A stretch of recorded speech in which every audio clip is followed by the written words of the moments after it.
Although it seems commonplace in the armies of today, the tank is a surprisingly new invention. They first saw action less than a century ago during the First World War.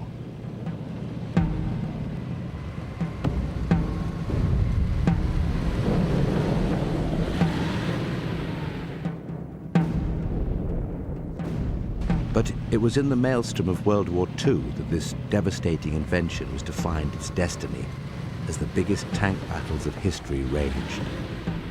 Tanks came of age in the Second World War. They also developed quicker and changed more in a short 6-year period than at any time before or since. The catalyst was the demands of a technological war. Like Darwin's theory of evolution gone mad, World War II accelerated the pace of design. Fast responses to a constantly changing situation were urgently needed, and new designs had to be engineered, tested, and built in an incredibly short time scale. The average car takes 10 years to design, develop, and manufacture. In World War II, new designs were being produced in as many months. The great leap in tank design was even more astonishing given the restrictions of the Treaty of Versailles, imposed on the defeated Germans by the Allies after World War I. It was designed to prevent Germany developing a tank capability.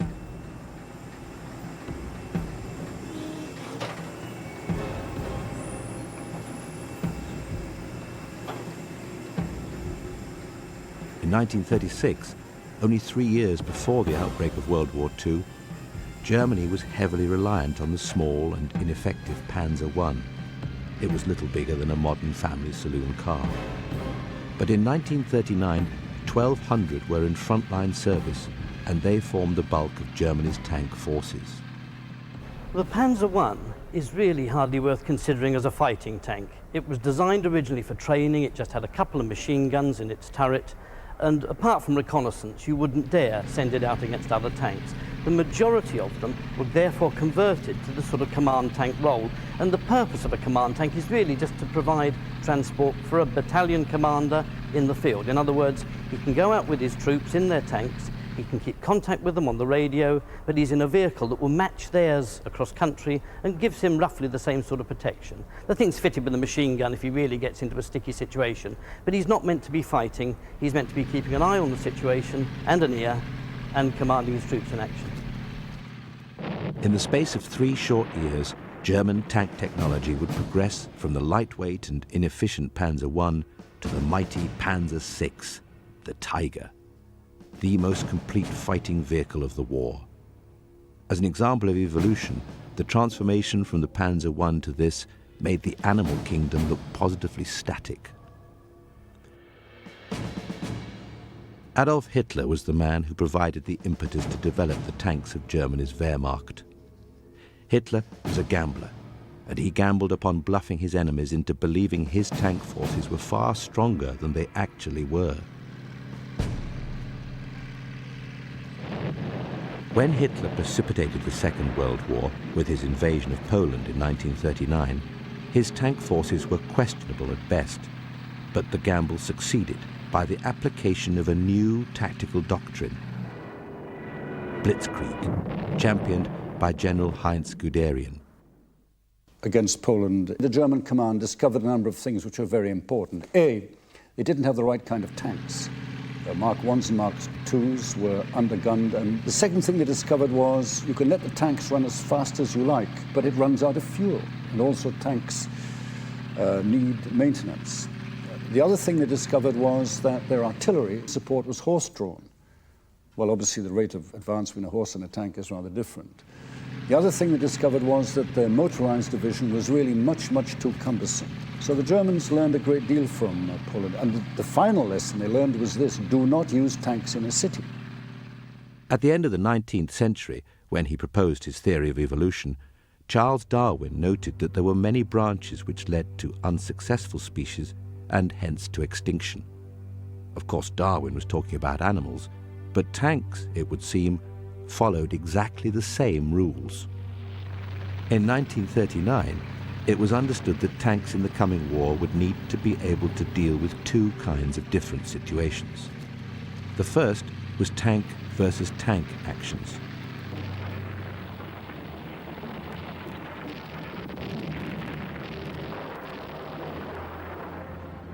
Tanks are designed to survive explosions, even very close or directly upon the vehicle. Faced with the armor of a tank, explosive power alone is of little value. To destroy a tank, it is necessary to fire a shell fast enough to penetrate the hull and kill the men inside.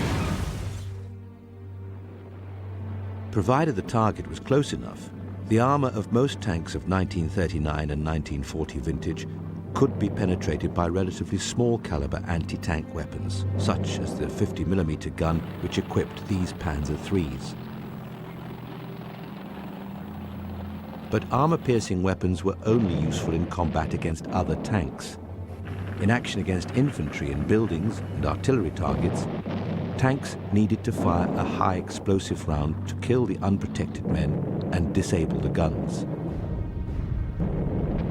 The velocity, the speed of the shell, was relatively unimportant. But the bigger the shell, the bigger the explosion. So large caliber guns were preferable. In this rare piece of footage, we can see how slowly high explosive shells actually traveled.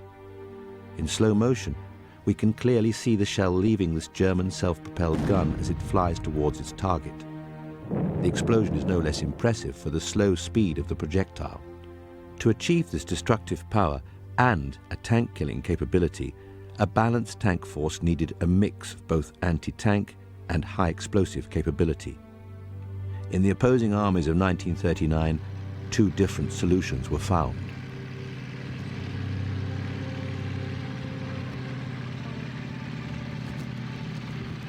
The Germans developed two separate types of tanks, each specialized for a particular job. The first were the tank killers, equipped with a high-velocity anti-tank gun with a longer barrel of smaller caliber. Most of the Panzer IIIs of 1939 were mainly equipped with this gun, designed to deal with enemy tanks. All of the heavier Panzer IVs and even some Panzer IIIs were designed as infantry support tanks. They were equipped with a short-barreled gun of higher caliber, ideal for firing high explosives. The Panzer IV, when it first arrived in North Africa, and the Panzer III latterly, had a short 75mm gun in the turret.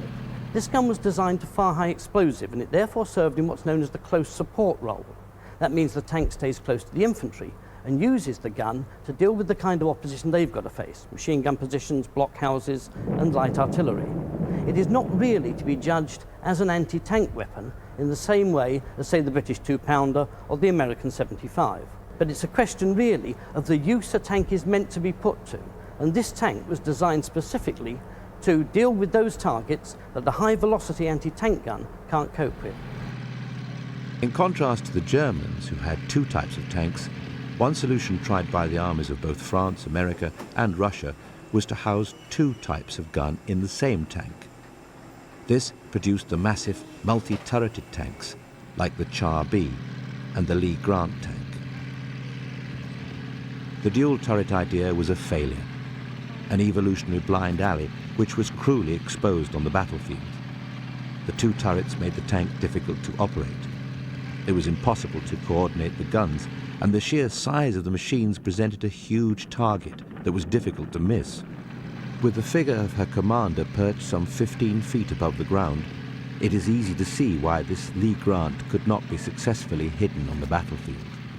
The main gun on the General Grant is a 75mm weapon, which not only fires solid armor-piercing shot, but can also fire high explosive rounds, and this was the answer to Rommel's tactics of mixing tanks and anti-tank guns. You've got solid shot for dealing with the enemy tanks, and you can fire high explosive rounds and lob them near to the enemy anti-tank gun, which will disable the crew or put them off their stroke for a while.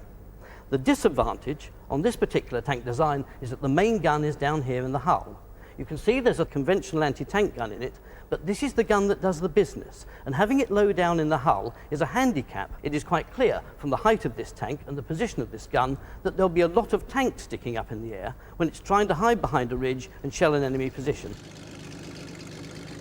Compare the large and ungainly Grant with the sleek form of this late-war German tank killer, and the advantages soon become apparent.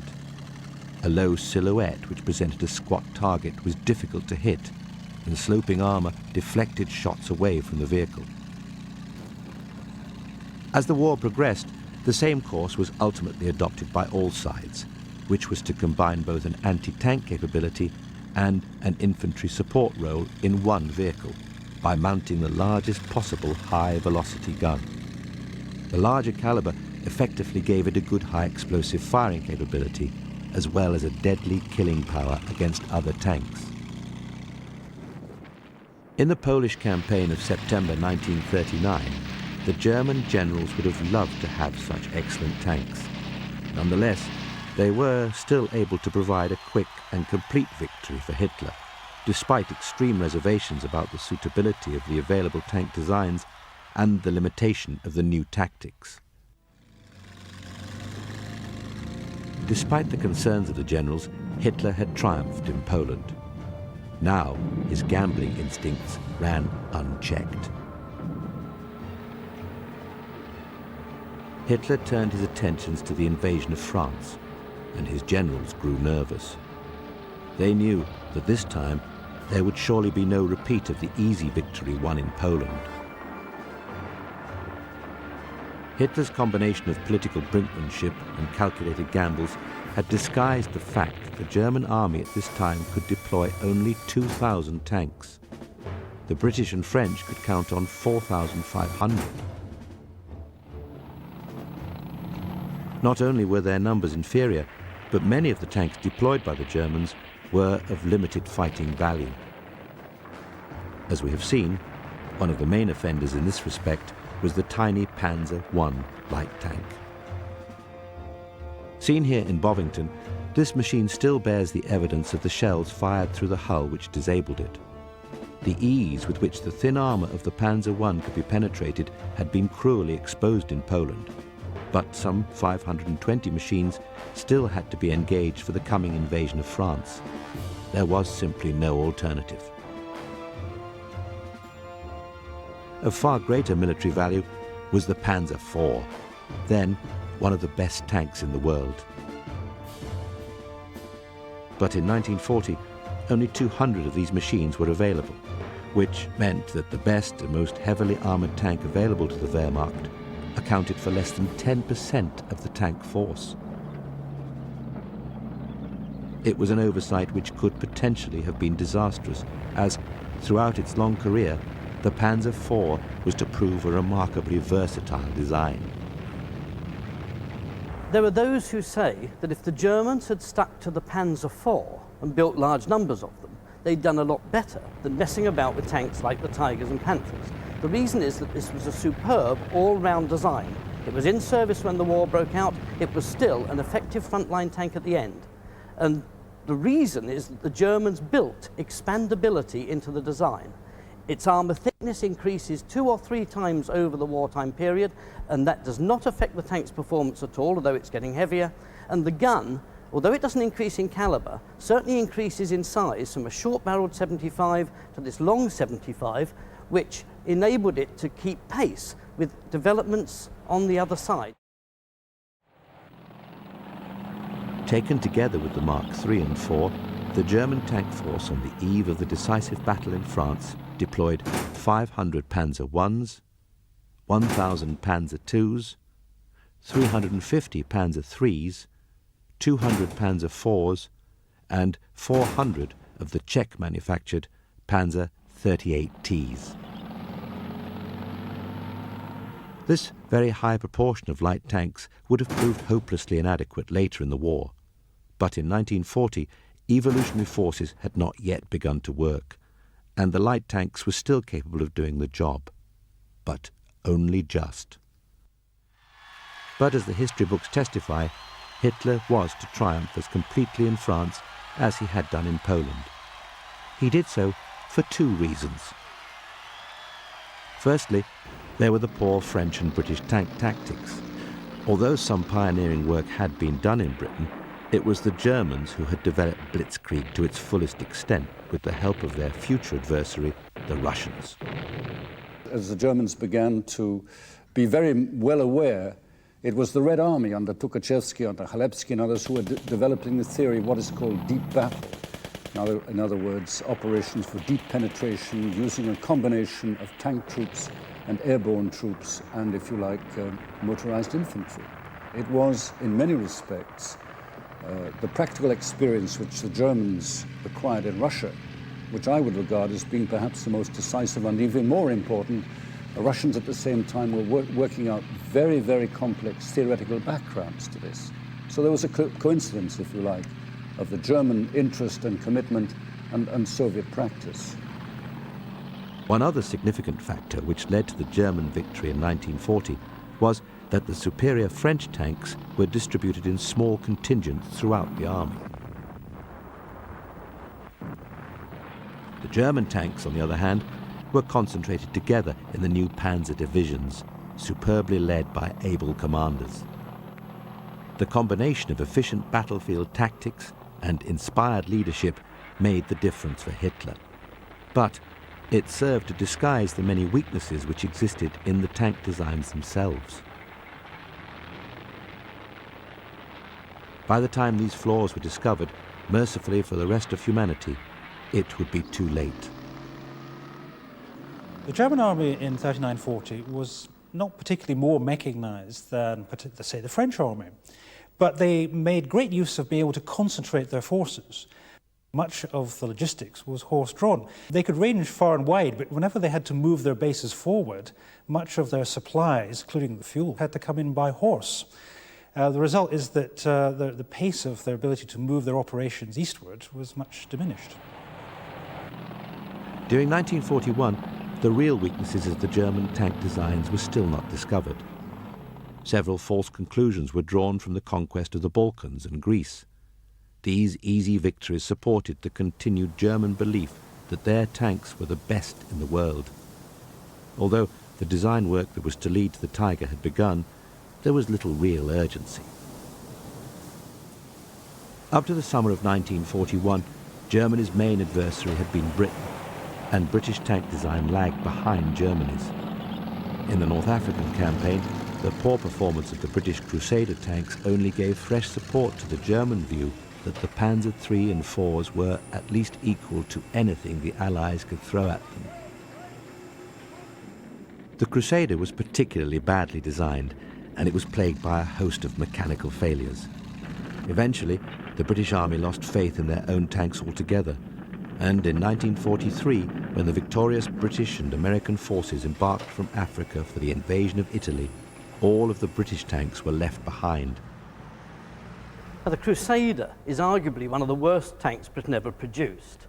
It was a cruiser tank. That means it was designed to travel fast and relied on its speed far rather than its armour thickness for protection. The drawback was it was also chronically unreliable, and breakdowns became almost endemic. I am quite convinced that one of the reasons the British Army only took American tanks to Italy in 1943 was that the standard of reliability of the British machines they used in the desert, particularly as personified by the Crusader, had really actually put them off. And therefore tanks like the Grant and the Sherman, which followed it, were reliable and therefore far more acceptable to British troops. Despite the limitations of machines like the Crusader, in North Africa the signs were there of the dangerous flaws in Germany's tank capability. In the relative backwater of the Desert War, even the unspectacular British Matilda tank was considered a success against the Italian forces and frequently held its own against the Germans. The gun on the Matilda, which is typical of most tanks of this period, is the 2-pounder, a 40mm weapon, but it only fired solid shot. In other words, it was only any use firing against enemy tanks. Now, this was fine under those circumstances, but once the Germans came to the desert and started mixing tanks and anti-tank guns in the attack, you needed a dual-purpose gun, something that not only fired solid shot to take out enemy tanks, but could also fire high explosive shells. And that sort of advantage comes in at last when we get the American tanks over, notably the General Grant. Once again, superior German battlefield tactics were overcoming the limitations of her armoured forces. But these successes also reinforced a leisurely attitude towards the development of new types. In 1941, the evolution of German tank design was proceeding much too slowly, and it was to have deadly consequences, from which Germany would never recover. The shock was to be delivered in Russia. When Hitler ordered the conquest of Russia in the summer of 1941, confidence among the Panzer force was at an all-time high. The Desert War was progressing well, and the German tactics of mixing tank and anti-tank forces together concealed the deficiencies in tank design from the Germans themselves. Despite the understandable cockiness of the German High Command, a few lessons from earlier campaigns had been absorbed, and the makeup of the tank force which shook Stalin to the core had a much higher proportion of the heavier Mark III and IV tanks instead of the lightweight Panzer I and IIs. This trend illustrated the steadily increasing reliance on heavier armor, which was to continue throughout the war. It was just as well, because the Wehrmacht was about to meet with a very nasty surprise. After a few weeks of the campaign, in which the German armor had faced only obsolete Russian tanks, such as the lumbering T-28 and the outdated BT-7, the German forces suddenly encountered two of the new Russian tanks, which were to change the course of the war. The first was the heavy KV-1, a 46-ton monster with superior heavy armor and a vicious 76mm gun capable of destroying any German tank from most ranges on the battlefield. In 1941, it was a deadly adversary. The Soviet KV-1 is a fine example of a tank made for specific conditions. Broad tracks for dealing with mud and snow, and a diesel engine for operating in the coldest possible weather. In 1941, when it first appeared, it was a superb design and absolutely dominated the battlefield. But by the time Kursk came, it was beginning to get outclassed. The Tigers and the Panthers, with their thicker armor and enormous guns, could take it out at ranges beyond which it simply couldn't fight back. The other unpleasant surprise for Germans was the arrival of the T-34, a medium tank far better armed and equipped than the German Mark IV. It was also better equipped to deal with the extreme Russian weather conditions. Its wide tracks made it equally at home in the dry, in mud, or in snow. In addition, the sloping armor presented an angled front to German fire, designed to cause shells to glance off the armor. The T-34 was to become the real nemesis of the German army. It was built for mass assembly, and the crude welding lines could be clearly seen. It was no beauty, but it was tough, and it possessed a superb inbuilt ability to be upgraded. Now, the T-34 was probably one of the finest tank designs of the Second World War. You have, for a start, one of the first tanks to be fitted with sloped armor, which, in defensive terms, is excellent. But the great thing about T-34 was the way it was capable of improvement. When the T-34 first appeared in service, it was fitted with a 76mm gun and had a two-man crew in the turret. By 1944, they had not only upgunned it to take an 85mm weapon, they'd increased the turret size to enable it to take 3 men, and that makes it a far more efficient tank on the battlefield. Nobody else achieved that throughout the war, and that alone would single the T-34 out as one of the most outstanding tanks of all time. Although the Germans would devise better tanks, they could never hope to compete in terms of the sheer numbers of T-34s.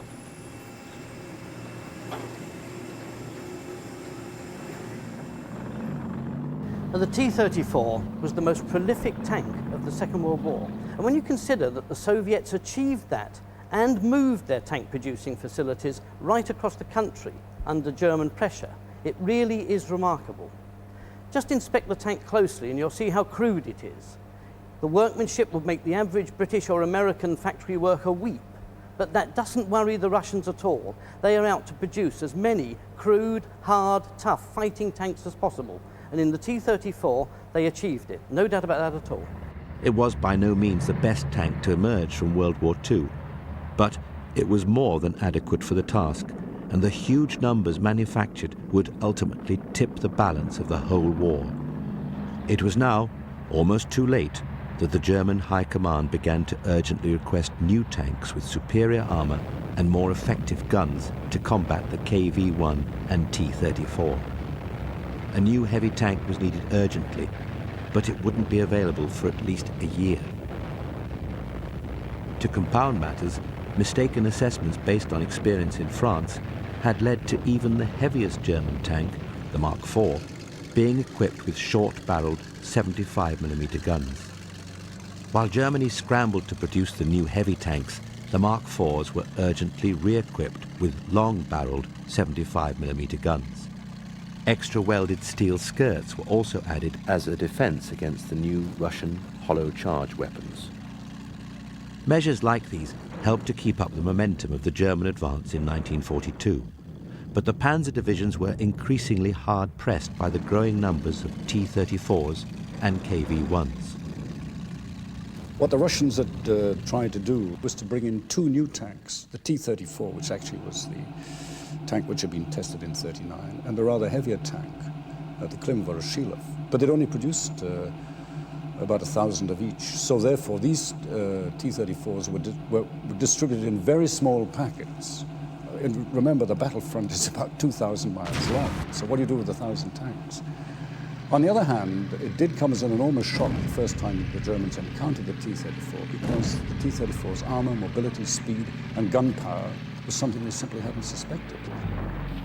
In the German ranks, it was felt that the deadly 88mm anti-tank gun was the ideal weapon for the task of destroying the hordes of T-34s. But the 88 was originally designed as an anti-aircraft gun. It was very large and not designed to be carried in the turret of a tank. What the Germans now needed was a tank big enough to house such a gun and well armored enough to withstand the punishment which it would receive on the battlefield.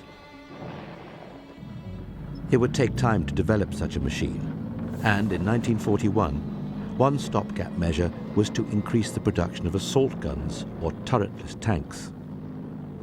This is a machine called a Sturmgeschütz. It's basically a Panzer III chassis with the gun fitted into a superstructure rather than the turret. There's two big advantages. One, it's quicker and cheaper to produce, and secondly, you can actually fit a far larger gun than you'd be able to fit into a turret on the same hull. The disadvantage, of course, is that the thing cannot deal in open battle with its enemies like a tank can. It can't swing a turret round to fire, it's got to swing the whole vehicle round. In 1941, the puny 50mm gun was still the standard anti-tank armament for German tanks. The experience of tank ace Hermann Bix was typical of the desperate straits many German tank commanders now found themselves in. Bix saw a dozen of his shells bounce off this KV-1 even at the closest ranges. Eventually, he managed to silence the steel monster as it swung its turret to take aim against him by the expedient of a well-aimed shot deliberately fired through the barrel of his opponent's gun. Men like Bix were part of a new breed of German tank commanders who achieved incredible victories against superior Russian forces. But these superior forces were now also armed with better equipment, and a deadly race would develop between the Russian capacity to manufacture more tanks against the Germans' ability to engineer better tanks. Although the German engineers would prove themselves winners, they were let down by their manufacturing capacity. The German war effort was being run inefficiently, and by 1942, Germany was being targeted by wave after wave of Allied bombers, which were reducing her war industries to rubble, while Stalin had wisely moved his factories back into the interior of Russia out of harm's way. They had managed to move out considerable elements of tank factories and aircraft factories. For example, the Kharkov tractor works, which produced tanks, they managed to get that out. The workers in that factory walked along the railway line under German gunfire to get in the trains to be moved out. They got the equipment out and they took the workers out. It was the largest industrial migration in the history of the world. Well over, I think it's about 1,900 plants were moved eastwards. During 1942, the Red Army's armada of T-34s was growing ominously. New Russian tank armies were coming into being, and In the wake of the terrible defeat at Stalingrad, the German soldiers prayed for an answer. In the winter of 1942, the answer to their prayers was finally ready for delivery. It was the Panzer VI, the Tiger. Well, the Tiger I has got to be seen as a quantum leap in the progress of tank design. It appeared in 1942, and in one swoop, it doubled in armour thickness, doubled in weight, and doubled in gun power the might of any tank on the battlefield. It was really a terrific leap forward in tank design. Of course, in doing this, the Germans paid a tremendous price. The tank is so heavy that it made it difficult to control. You've got an engine which really isn't 100% powerful enough for the kind of weight it was pushing about, and they had a lot of technical problems just keeping it on the battlefield. So for all their advances and their immense power, the Tiger was a terrific liability to its crew. The Tiger tank had been developed in 1940 and 1941, too late to benefit from all of the lessons from the Russian war. So it had the uncompromisingly flat armour at the front, which didn't deflect shots away from the vehicle. Sloping armour like the T-34 would have been preferable, but the Tiger was so very heavily armoured that even this problem was overcome. In fact, the Tiger was almost impervious to most Russian guns at all but the closest ranges, and it carried the deadly 88mm gun, then the best weapon on the battlefield. Inside his heavily armoured turret, the gunner of the Tiger lined his target up on the middle triangle of his gun sight as the motorised turret effortlessly swung the gun into position. The maker's manual proclaimed that the 88mm gun was 100% accurate at ranges of up to 1,000 metres. On the battlefield, the Tiger soon proved its deadly efficiency. But there were never enough machines to equip all of the Panzer divisions. So the Tigers were organised into special heavy tank battalions called Schwere Abteilungs, which could be rushed from place to place on the hard-pressed front wherever they were most desperately needed. The highly efficient Nazi propaganda trumpeted the arrival of the Tiger, and, for once, the results justified the rhetoric. Although only 80 Tigers had been delivered by the end of January 1943, already they were credited with over 400 kills. In the spring of that year, the Germans extended their use to North Africa, and the Western Allies grew nervous. In the space of just 2 short years, it seemed the Germans had evolved the ultimate battlefield weapon. To compound matters, no Tiger had yet been captured. That situation was to change early in 1943, when British forces fighting in Tunisia knocked out and captured this machine, which is currently undergoing restoration in the Tank Museum at Bovington. The particular history of this one is that it was issued to the 501st Heavy Tank Battalion of the German Army and shipped to Tunisia early in 1943.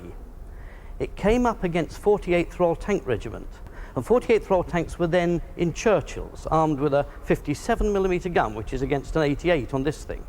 But some fluke shot from one of the Churchill tanks actually struck the Tiger underneath its gun barrel, embedded itself in the turret ring, caused the crew to panic, leap out and abandon the tank. Now, that really is exceptional. Those tanks were so powerful they could have dealt with Churchills without any problem at all, way out of the range that the Churchills could fight back. And that way, this perfect example of one of the strongest tanks of the Second World War falls into British hands. In 1943, this object of fascination was studied by no less than Winston Churchill and King George VI. The tank was the subject of an urgent British Army study. Every inch of the Tiger was inspected, and a very concerned study team presented their findings.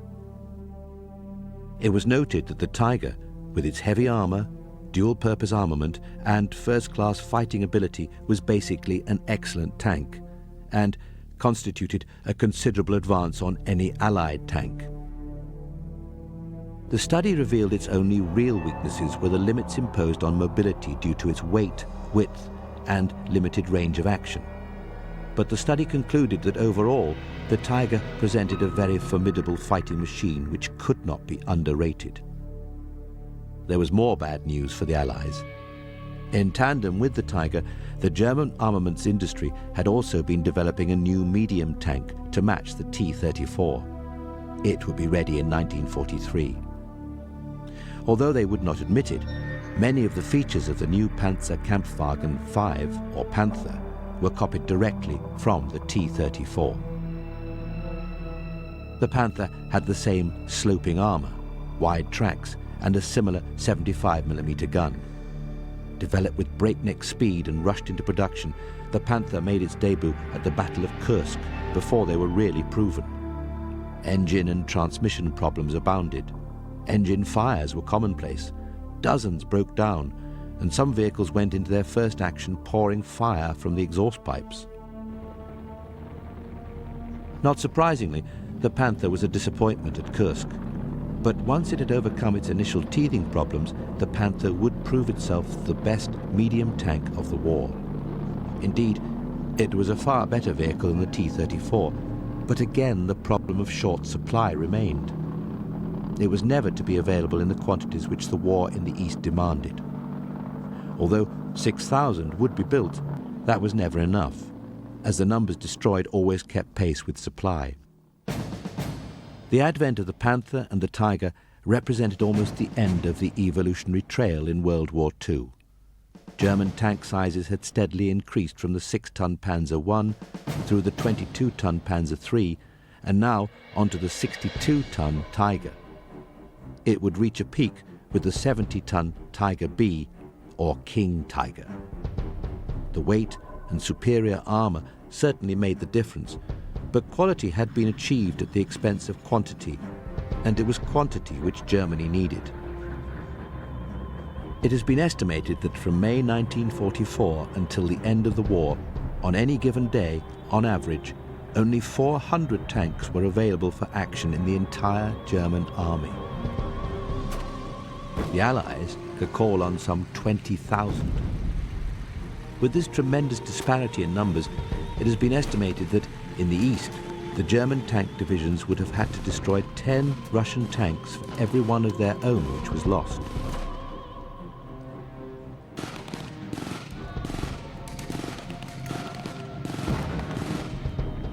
In fact, by the end of the war, it is estimated that 5 Russian tanks were destroyed for every German tank. But it was never enough to affect the huge numerical superiority enjoyed by the Allies. Even on the Western Front, 4 Allied tanks were being destroyed for every German machine lost. For the Western Allies, the solution was very much the same as the Russians. It was to abandon the search for radical advances, take a simple, workable design, and manufacture it in vast quantities. While the Russians had the T-34, the Allied option was the Sherman. This was the main battle tank of the Western Allies. It had numerous flaws, chief among them its very high profile, which made an easy target, but it was available in huge numbers. So many Shermans were manufactured that they were even shipped to the East to help the Russian war effort. The Russian response was politely muted, as the Sherman never matched the standards of the T-34. Even when it was upgraded to include a high-velocity 85mm weapon, the tank was really no match for the Tiger. As further proof of the Sherman's weakness, it is interesting to note that only a small proportion of German tanks were actually destroyed by the Sherman. The vast majority either fell victim to Allied fighter bombers or had to be abandoned and destroyed by their crews when they experienced mechanical difficulties, or, more frequently, ran out of fuel. From 1944, the Allied bombing campaigns were really beginning to bite, and the shortage of fuel and spare parts was killing the panzer formations as effectively as the Allied armies. One thing the panzer divisions did have on their side was experience, and before they were swept away, the small groups of Tigers performed heroically. One man will always be associated with the Tiger.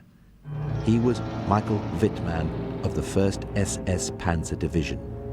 Wittmann was responsible for a huge number of Allied tank kills.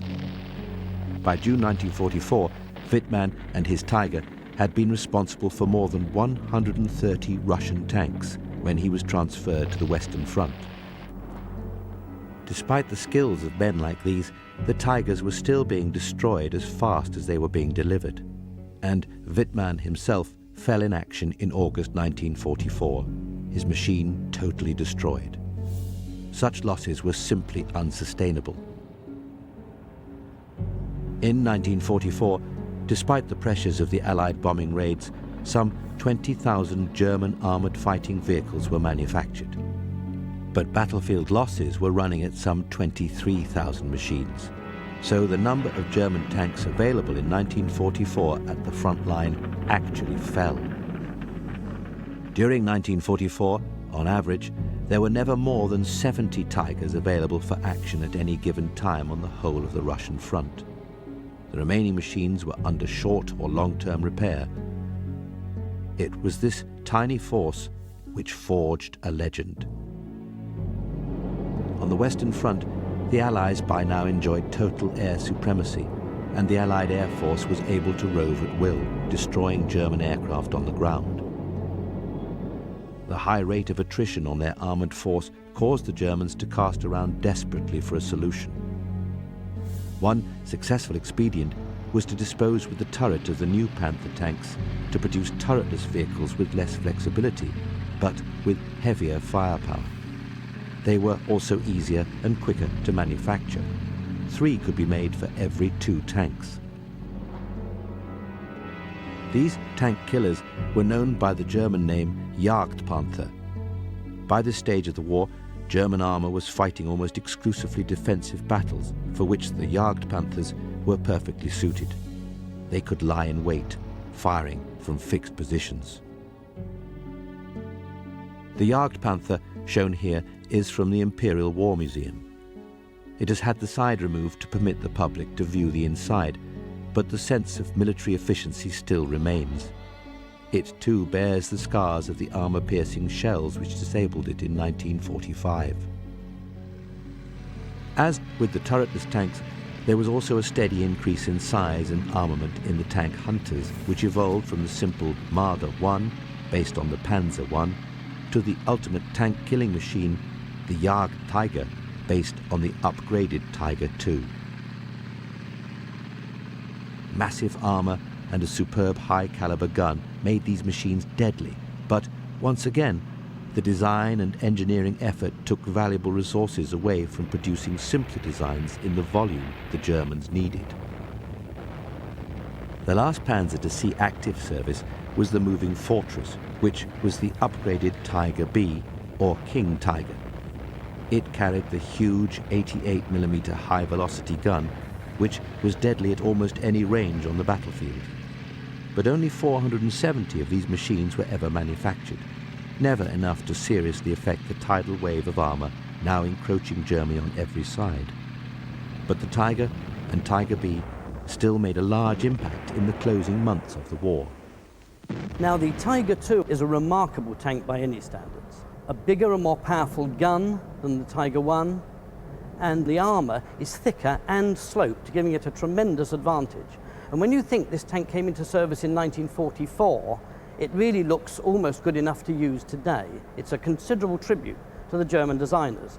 The trouble is, it's getting near the limit of weight that the engine and transmission can stand, and of course, producing a tank like this under wartime conditions is a tremendous strain, especially when the industry is being heavily bombed. Therefore, although you could say that in terms of gunpowder and armour, it way outclasses tanks such as the T-34, it was never available in enough numbers, and it certainly wasn't easy to ship around the country in a hurry to get to trouble spots, and in that sense, has to be regarded as a failure in terms of tank design. The Tiger B was the largest practical tank to see action in the Panzer divisions. Already its huge size was giving enormous difficulty in negotiating narrow roads and moving across bridges, few of which could carry its huge weight. It also needed huge stocks of the vital fuel supplies, which Germany could no longer provide. But in 1945, when the war ended, Germany was developing the super-heavy Panzer VII, a huge metal monster, massively armored and sporting a huge main gun. In an untypically humorous moment, this machine, designed to lead the Nazi war machine, was given the jokey nickname, the Mouse. The Mouse was never to see action, and only 4 prototypes were built.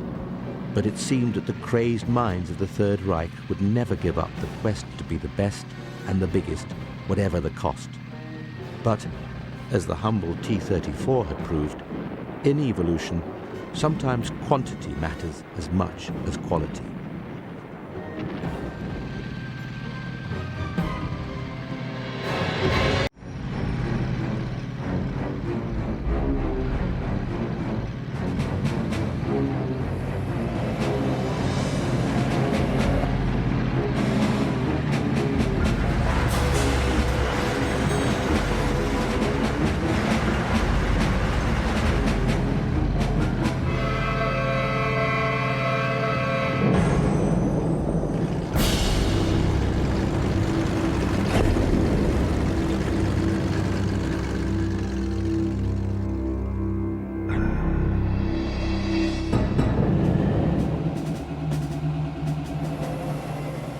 The enduring images of the Panzer formations of World War II are the famous battle tanks, the legendary Panthers and Tigers, which have become synonymous with the Wehrmacht. While they are undoubtedly the best known, they were by no means the most numerous fighting vehicles in the Panzer divisions. Every bit as important as these true tanks were their less celebrated cousins of the assault gun and tank destroyer formations. In many respects, they were similar machines to true tanks, and frequently did the same job. But they sacrificed the benefits of the turret for the ability to mount a bigger gun, which was carried on a fixed mounting, pointing straight ahead at the enemy. In 1944, during the Battle of the Bulge, the Allies captured this powerful monster, the Sturmtiger. The troops who knocked out this giant adversary must have breathed a huge sigh of relief, because this devastating machine was so powerfully armed. It had outgrown mere artillery power and was equipped with a rocket launcher of ferocious attacking force.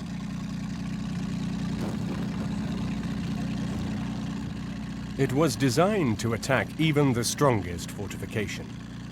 Due to the range limitations of its rocket launcher, the Sturmtiger had to get very close to its target to fire its payload. But it was so heavily armored that it was nearly impervious to any anti-tank gun on the battlefield. The Sturmtiger's role was to rumble right up to infantry bunkers or strongpoints and fire the rocket at almost point-blank range. Obviously, the chances of survival for its target were slim indeed. The enormous rockets it carried were so heavy, the vehicle needed its own crane to be able to load the shells. Once loaded, the inside of the tank was so cramped, it carried enough rounds for only 13 shots. But when it did fire, the results were devastating. The Sturmtiger was the last in a line of turretless tanks, which the German army had produced in increasing quantities since the outbreak of World War II. But this highly specialized vehicle was produced so late in the war that only 19 were manufactured before Germany finally surrendered. The idea was to fire an enormous shell with a sort of plunging round that would come whistling down out of heaven and whop whatever was underneath it good and hard. But really, a thing like that is a very specialist weapon and was probably, again, like many of the German developments of this time, more trouble than it was actually worth. The number of Sturmtigers may have been very limited, but other turretless tanks were used in huge numbers by the Germans. Like all successful inventions, they had been adapted and improved over the 9 years since their introduction. In that time, their numbers had grown so that by 1945 they were among the most numerous fighting vehicles in the German army, and with good reason.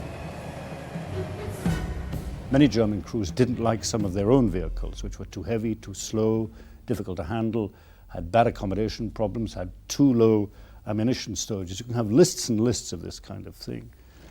It's almost a Darwinian process, you know, the survival of the fittest, as it were, the survival of the most suitable for the battlefield, the survival of that equipment which is workable and handleable and can be profitably and successfully used by the crews. Unfortunately, the first attempts to produce a specialist tank hunter favored the simple expedient of mounting a 4.7 centimeter anti-tank gun on the chassis of the tiny Panzer I. It was a failure. Although the 4.7 was more effective than the puny 3.7, which originally equipped the Panzer III, it was still feeble compared to the 75mm gun of a Russian T-34. In addition, the open fighting compartment gave only limited protection to the crew. Another problem was the instability of the top-heavy assembly. Frequently, these tank hunters simply toppled over.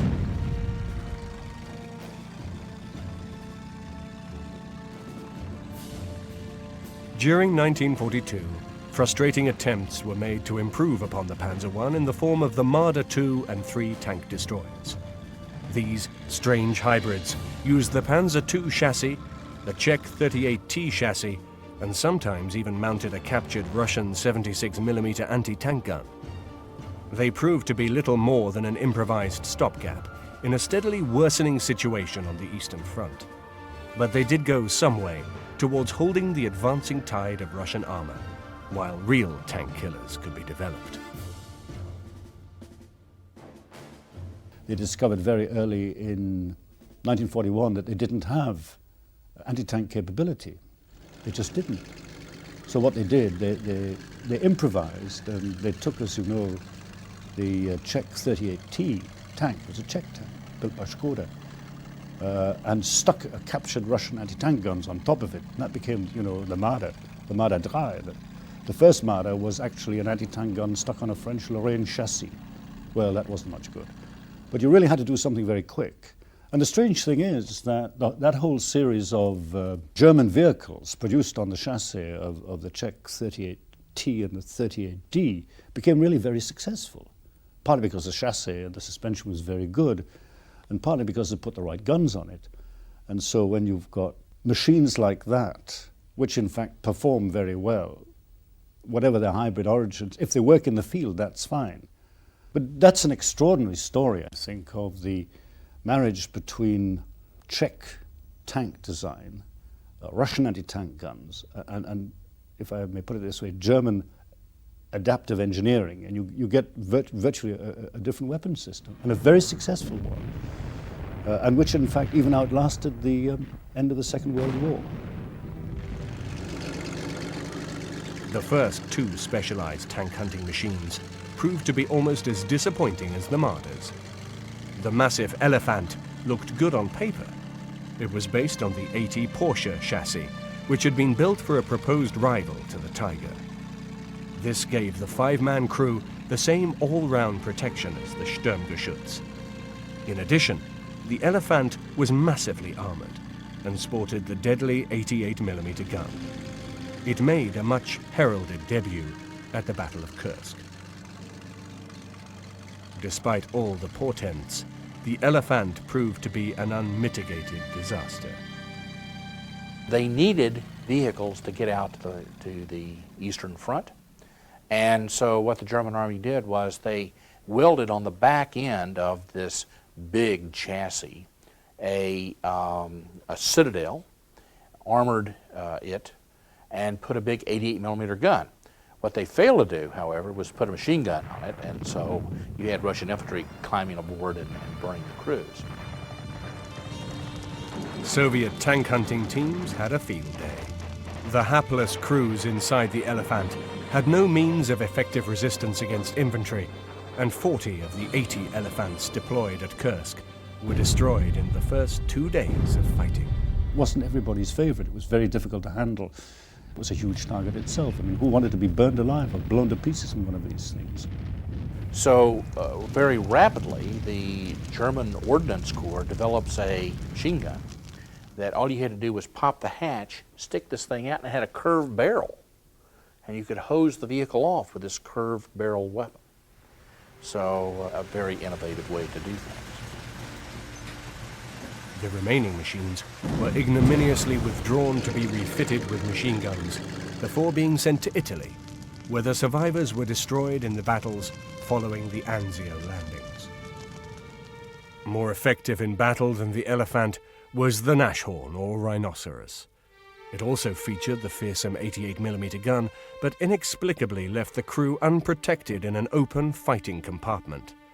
The high silhouette of the Nashorn made it an easy target, but nonetheless, nearly 500 were issued between 1943 and 1944.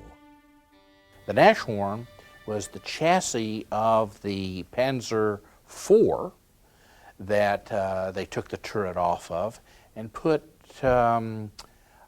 not so well armored, but a citadel on the back of that, and they also put an 88mm gun on that. And the idea was, of course, to pick off the Russian tanks at long ranges so that they couldn't close down on your position.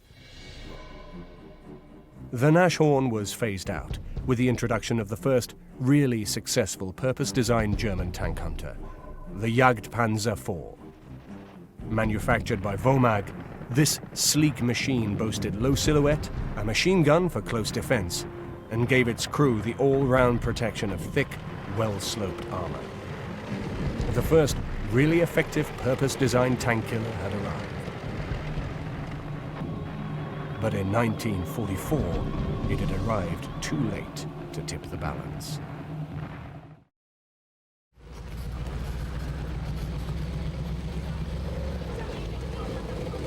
It's the Jagdpanzer IV long. Carries the L70 gun the same as the Panther, 75mm.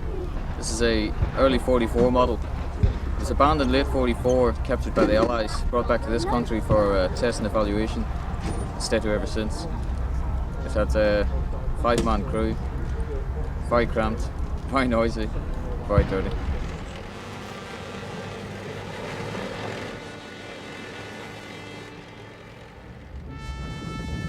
The Allied bombing campaigns, now paralyzing Germany's industry, limited the numbers produced to just under 1,800. By this stage of the war, there was never going to be enough to stem the tide of armor flooding in against Germany from every side.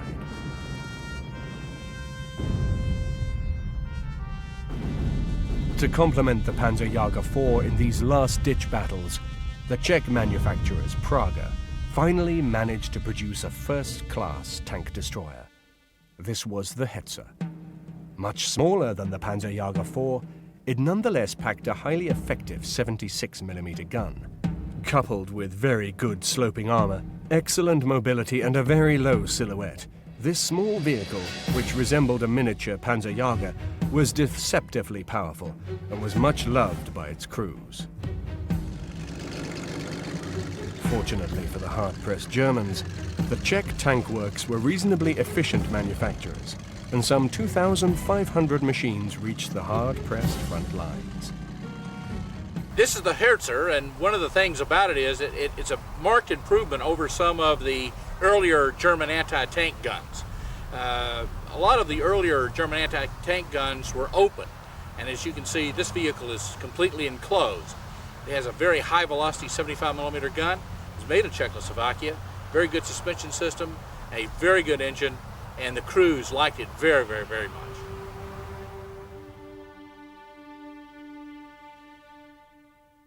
These knocked-out Hetzers from the archives of the Tank Museum at Bovington show just how common they were in the Normandy battles.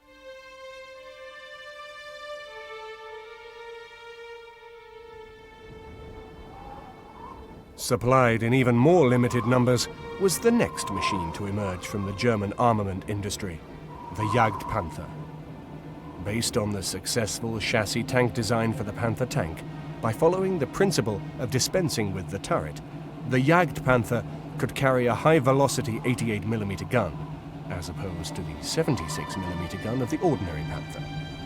Its superb sloped armor gave the Jagdpanther enormous defensive advantages, a relatively low silhouette, and a fearsome attacking power.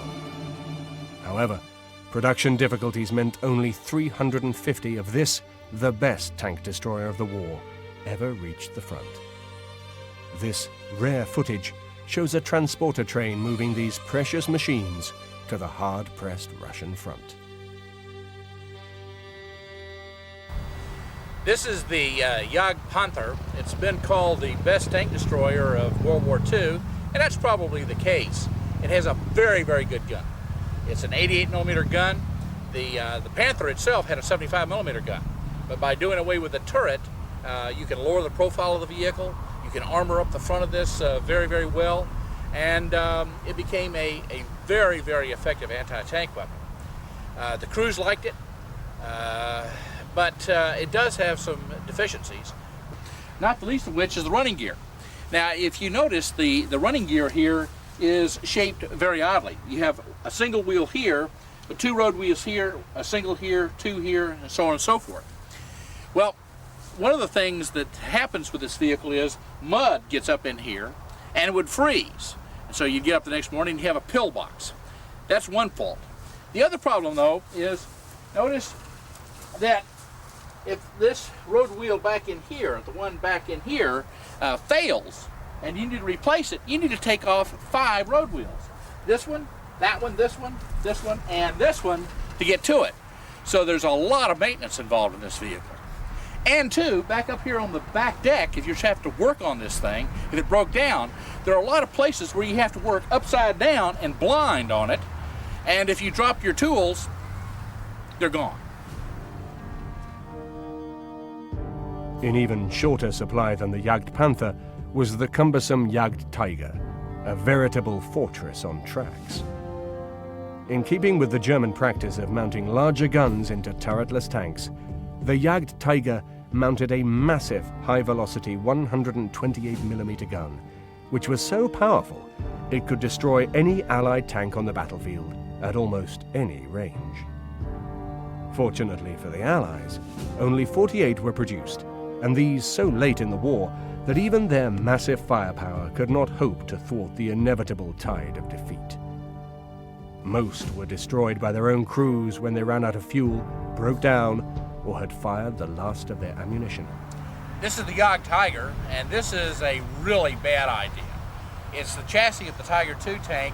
It has a 128mm gun in it. It's the largest anti-tank gun mounted on a chassis in World War II. But the vehicle is just huge. Combat loaded weight of about 85 tons. So no bridge could support it in Europe. There's a major river, every 50 miles in Europe, so no bridge could take it. You had to raft it across rivers. And two, it gets about 8 gallons to the mile. This when the German army had very little fuel. When you fill this thing up with a fuel browser, you're looking around for another one right away. These are the field tracks. And when this thing moved by railroad track, you had to put on smaller tracks so the two trains could pass each other on parallel tracks. So the crews did not like this vehicle. It was sort of meat on the table for rocket-firing Typhoon and P-51 aircraft.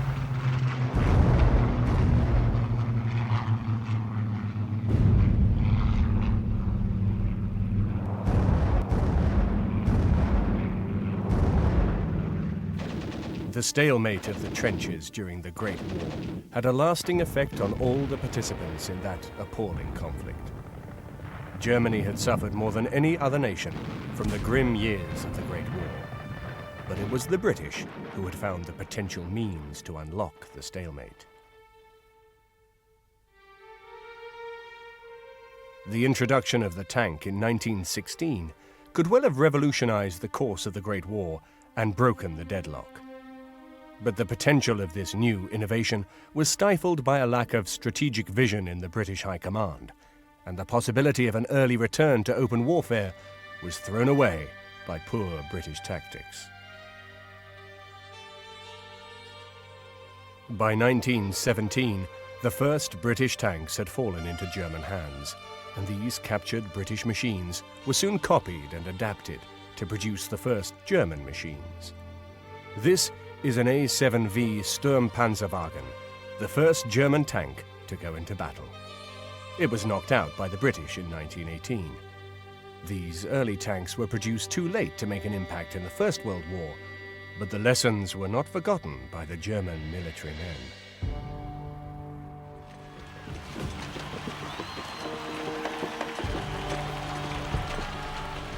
In 1939, the scars which came from long years of attritional warfare during the Great War were still fresh for the defeated Wehrmacht.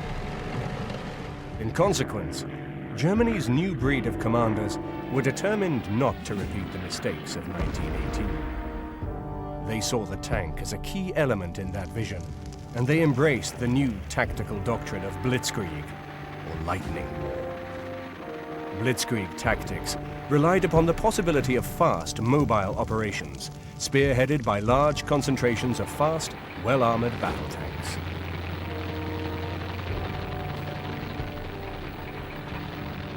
Under Blitzkrieg tactics, all of the tanks of the army were concentrated into the fast-moving panzer divisions, which would thrust deep into the rear positions of an enemy force, spreading panic and confusion as they advanced from the narrow point of penetration. The shock of the advance required a high level of artillery support at the point of attack, and also harnessed the extra power of air interdiction.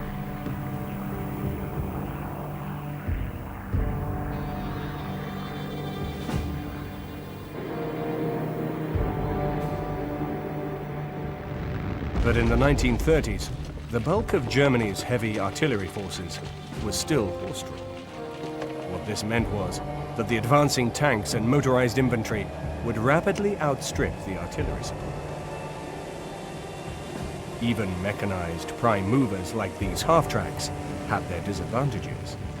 Time taken to move into position and deploy the guns for action under battlefield conditions meant vital time was lost.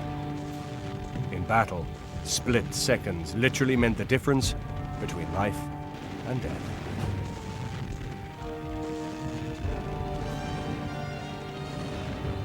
The Blitzkrieg depended on several elements working in conjunction with each other.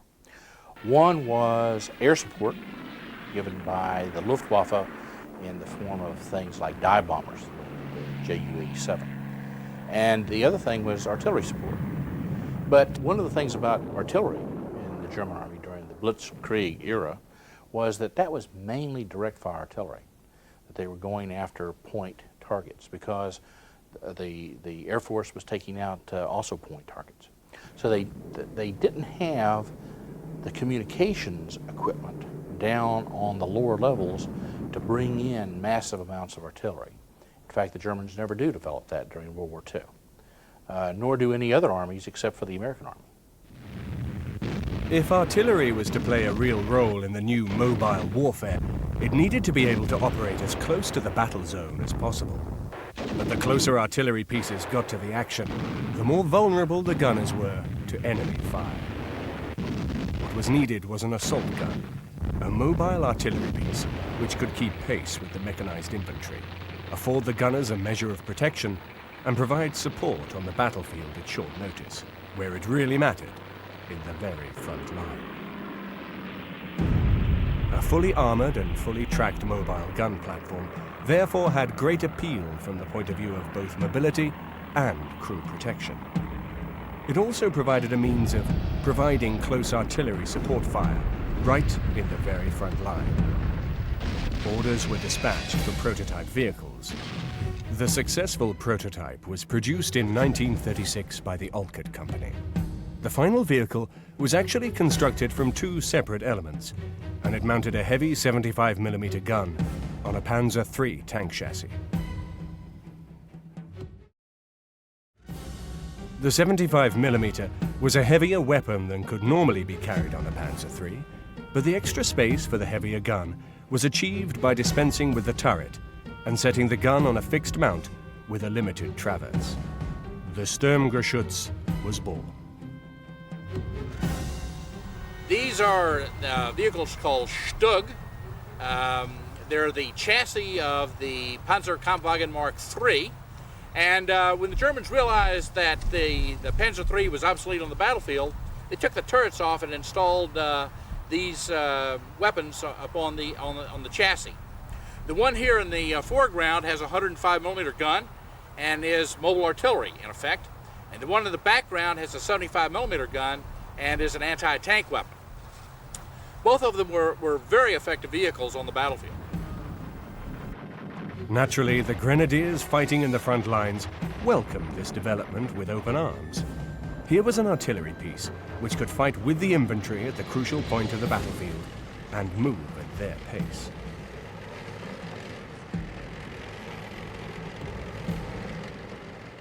Throughout the long years of World War II, the Sturmgeschütz crews never came to regard themselves as tank men. They wore different uniforms and still considered themselves to be artillerymen who happened to man mobile assault guns. But they were still gunners at heart. Who commands them? The tank crews, the tank chaps said, there are guns. And the artillery said, no, there are guns. And I think, and I rather know, that each side in each army, each one had their favourites, as it were. But it depended what the tactical task was. The Wehrmacht had to discover the relationship between their self-propelled anti-tank artillery, their armour, and then specialised self-propelled artillery doing various kinds of jobs. From the gunners' point of view, they quickly grew to love the Sturmgeschütz. After all, they were now protected against direct infantry fire and felt themselves impervious to anything but direct artillery fire. The powerful 75mm gun meant they packed a real punch in the attack. The Sturmgeschütz had a crew of 4: the commander, driver, loader, and gunner. It soon became the proud boast of the Sturmgeschütz crews that their men were all volunteers, always ready to answer the infantryman's call to bring up the guns.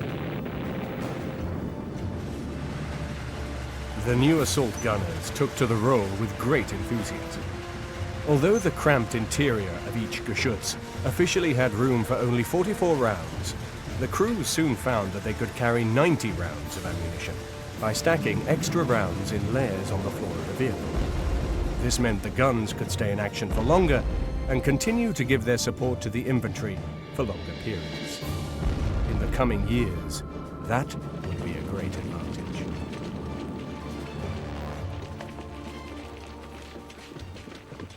One of the things about the German army in World War II is that they're elastic in their tactics and they're elastic in their doctrine as to how they do things.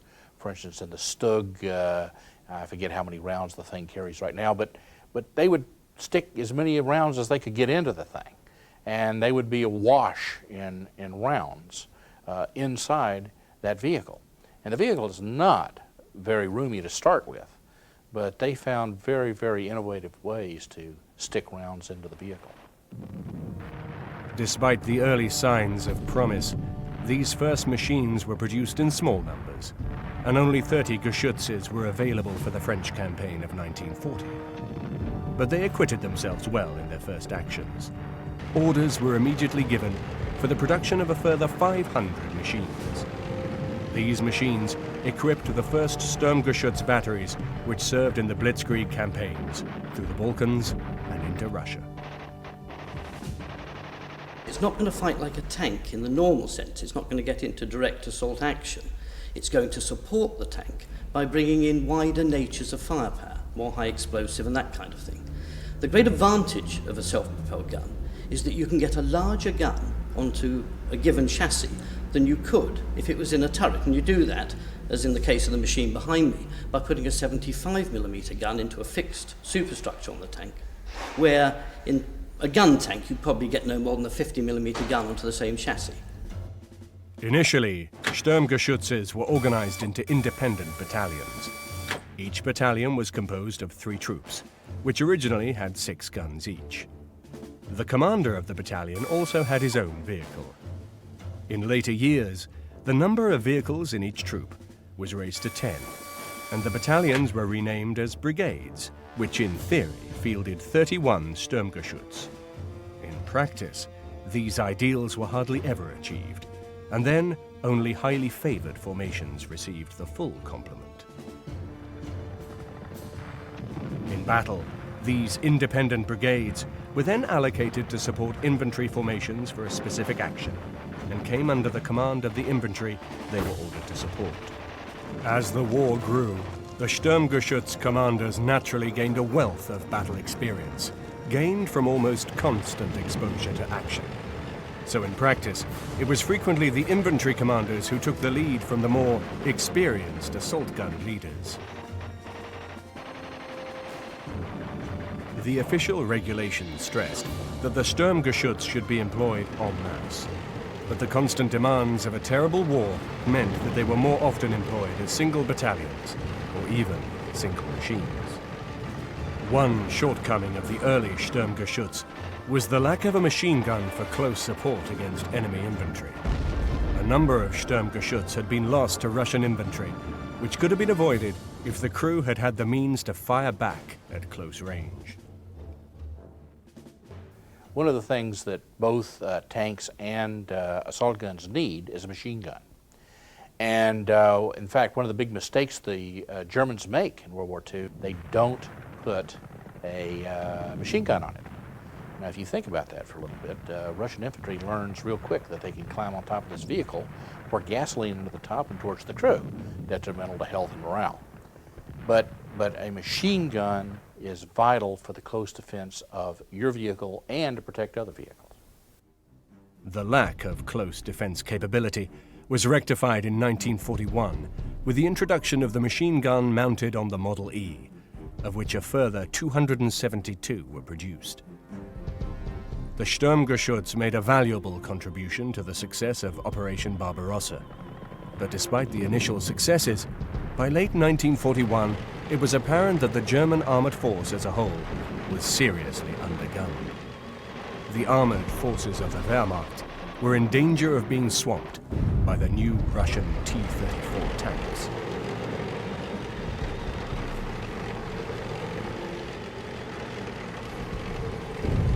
The waves of Russian tanks armed with the high-velocity 76mm gun were far more deadly at longer ranges than the 50mm gun, which equipped most of the Panzer IIIs, which was then Germany's main battle tank. The short 75mm gun of the Sturmgeschütz was really designed to fire low-velocity, high-explosive shells in support of infantry formations. And although it used the relatively small chassis of the Panzer III, the fact that it had no turret allowed the Stug to be upgunned to incorporate the deadly, long-barreled 75mm gun, which could not be fitted to a Panzer III. With this gun, the Sturmgeschütz was more than a match for the T-34. The addition of such a powerful L-43 anti-tank gun made the Sturmgeschütz much more than an infantry support weapon. It was now apparent that with its low silhouette, the Stug was a much harder target to hit than the Russian T-34. The sloped armor also helped to deflect shots away from the vehicle, and the scales gradually began to tip back in Germany's favor during the fierce tank battles of 1942. This much-needed upgrade was first incorporated into the Sturmgeschütz Model F in 1942. The long-barreled L-43 gun gave the armor-piercing shells fired by the Geschütz a much higher muzzle velocity, and therefore a far greater tank-killing capability than the 50mm gun of the Panzer III. It was now obvious that the Panzer III had evolved as far as it could, and the model was phased out. From 1943, the Panzer III chassis were used exclusively for the manufacture of Sturmgeschütz, production of which continued right up to the last days of the war. The pressure of battle on the Eastern Front meant that almost by accident, the German forces had evolved a very successful example of a new breed of fighting vehicles, which were to emerge in World War II, the Panzerjäger, or tank hunters. It was in this role that most Sturmgeschütz were to be employed for the rest of the war. It was a role for which they were eminently suitable. 20,000 enemy tank kills were claimed by assault gun crews, up to the early months of 1944. The only major disadvantage of the Geschütz was the lack of a turret. This meant that instead of simply swinging the motorized turret round to face an enemy threat to the side or rear, the whole vehicle had to be moved round on its tracks. The Sturmgeschütz manual stressed time and time again the need for the gun to be stationary when firing. In this way, the highest level of accuracy was achieved. When the commanders heeded this request, the results were devastating. In a mobile battle where every second counts, the lack of a turret was a very real disadvantage. But Sturmgeschütz crews learned to adopt defensive tactics designed to lure Russian tanks into carefully constructed killing grounds. With an assault gun, such as, say, the Jagdpanther or a Sturmgeschütz, one of the problems with it is that it has no turret, and the gun is fixed into the hull. Now, they have a certain amount of deflection that you can get with that gun, but not a lot. Now, if you're fighting a defensive fight, that's not altogether a bad thing, because you can lower the profile of the vehicle by not having a turret, and you can get into these defensive positions, and you can then, in effect, aim the vehicle down armored avenues of approach into your position. So while you're fighting a defensive fight, that's not altogether a bad thing. However, if you go over to the offensive, where you do not know where the enemy is going to pop up, the lack of a turret is a very, very serious drawback. The new tactics certainly worked, and in early 1943 there was another increase in gun power, with the introduction of the long 48 gun, which gave extra velocity and hence extra killing power. It was this new gun which equipped the definitive Sturmgeschütz, the Model G, of which 7,720 were eventually manufactured. The sheer numbers produced is a reflection of just how effective and popular the Sturmgeschütz was in battle. By comparison to the 11,500 Sturmgeschütz manufactured, only 4,500 Panzer IIIs, 6,800 Panzer IVs, and 6,000 Panthers were manufactured in the same period. While the turreted tanks took on the role of the battlefield rovers, designed to forge ahead of the infantry in wide-ranging strategic advances, it was the Sturmgeschütz who accompanied the grenadiers during the dogged fighting on the ground. As the war dragged on, they became the infantry's rock in defense and his armored fist in attack.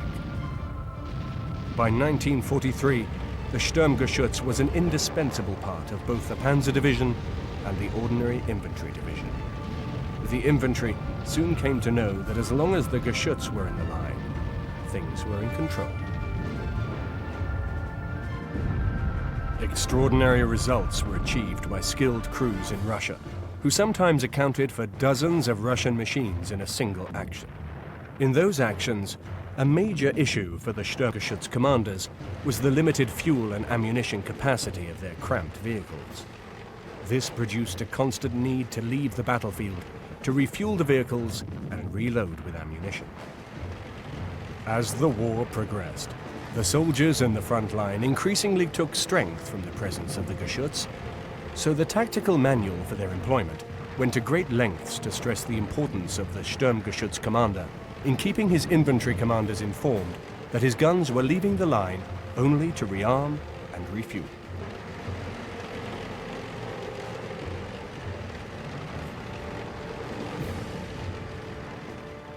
It was a standard rule of Sturmgeschütz tactical doctrine that if possible, not all machines would be withdrawn from the line at the same time, but that they should leave the field in relays. Otherwise, there was a real danger that the morale of the infantry might collapse if they saw their beloved Geschütz withdrawing from the field.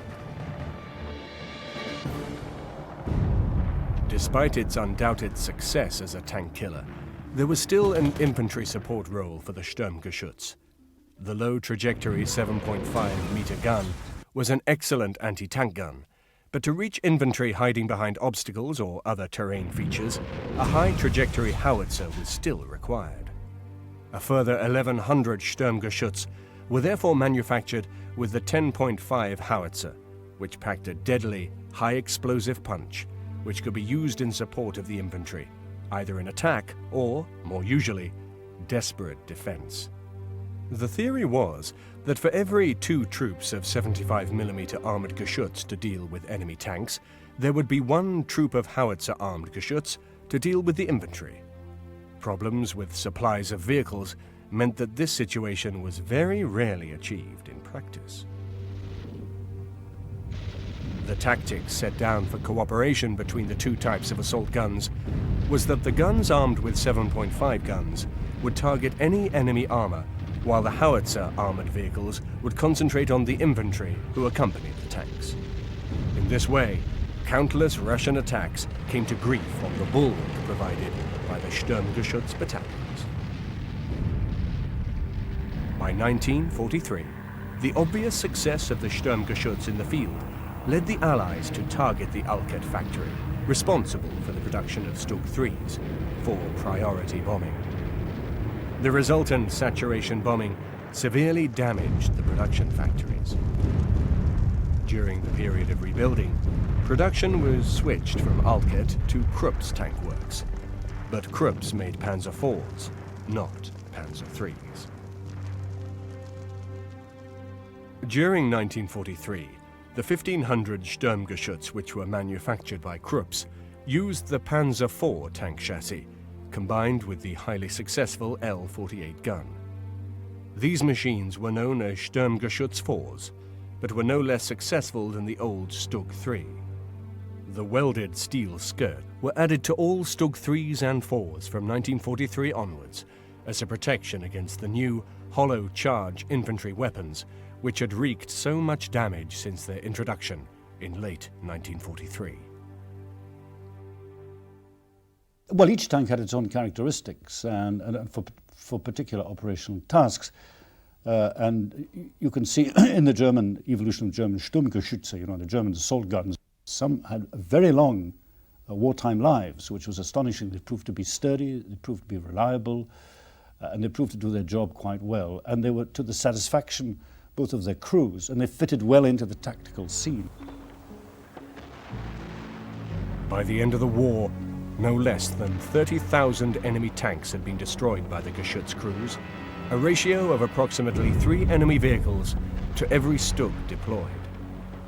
It was a mark of the achievement of the guns and the crews that Russian orders forbade their tank commanders from entering into artillery duels with the Geschütz, ordering them instead to maneuver to find the weaker side and rear armor. One famous variant of the Stug IV was a real heavyweight, the forerunner of the Sturmtiger. This was the mighty Brummb, the grizzly bear, or grumbler, which carried a powerful 15-centimeter howitzer. The Brummb had sloping frontal armor 100 millimeters thick, and it was designed to rumble up to infantry fortifications before firing its massive shell at point-blank range. The Brummb was originally developed to cope with the close-quarter street fighting at Stalingrad, but delays in production meant that they did not see active service until the Battle of Kursk in 1943.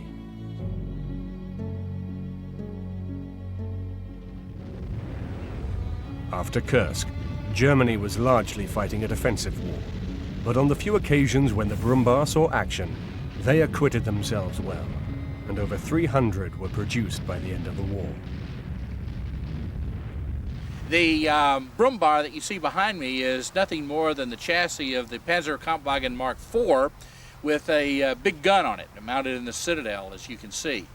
And the reason this vehicle came about was the Germans learned very quickly in the Battle of Stalingrad that they had problems of taking out defensive positions in towns, and also defensive positions one and all. So this came about as to take out those type of positions. So you have a 150 millimeter gun, very short little barrel gun, but it was very good for firing like plastic charges up against fortifications and knocking them out. The eventual production of Sturmgeschütz totaled some 11,500. more than any other mark of German fighting vehicle. There were sound reasons for this, as not only was Sturmgeschütz successful on the battlefield, they were also far less expensive, quicker and easier to manufacture than fully turreted tanks built on the same chassis.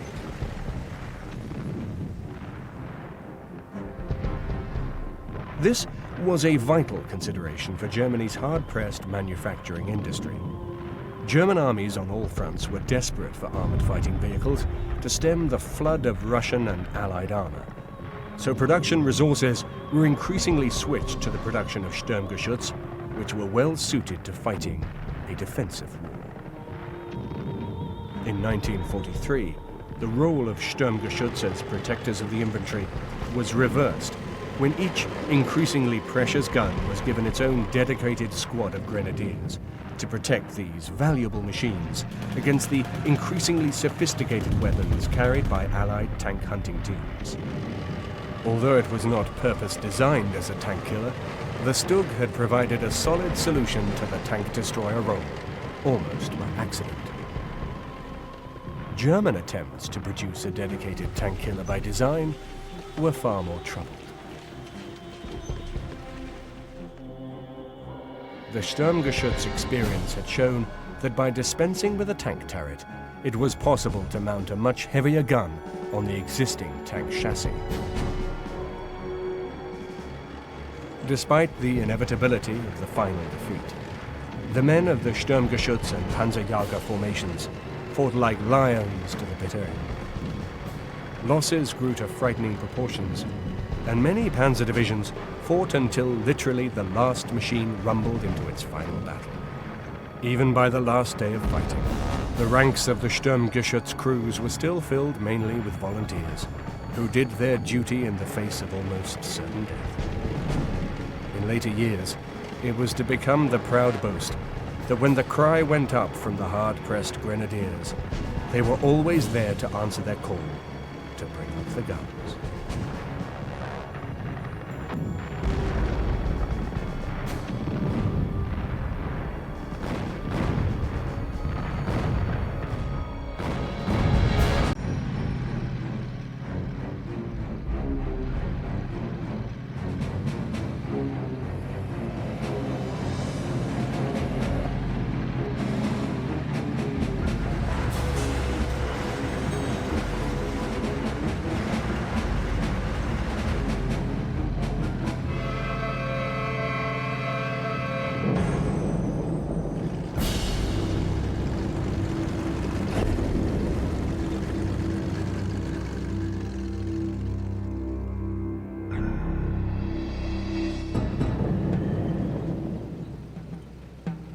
They say necessity is the mother of invention.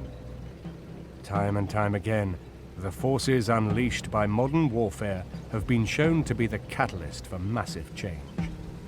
These changes are often achieved in very short timescales. Under peacetime conditions, normally a new fighting vehicle would be designed, built and tested over a period of something like 5 years. Between 1941 and 1945, some very successful designs were produced in as many months. They had to be. The war in the East was a demanding and remorseless taskmaster, which consumed every new offering as soon as it was ready for action. The price of failure was unthinkable. From 1943 onwards, German engineers were driven by the desperate demands of a voracious front line, which threatened to consume their very homeland if they did not supply exactly the right technology in the shortest possible timescales.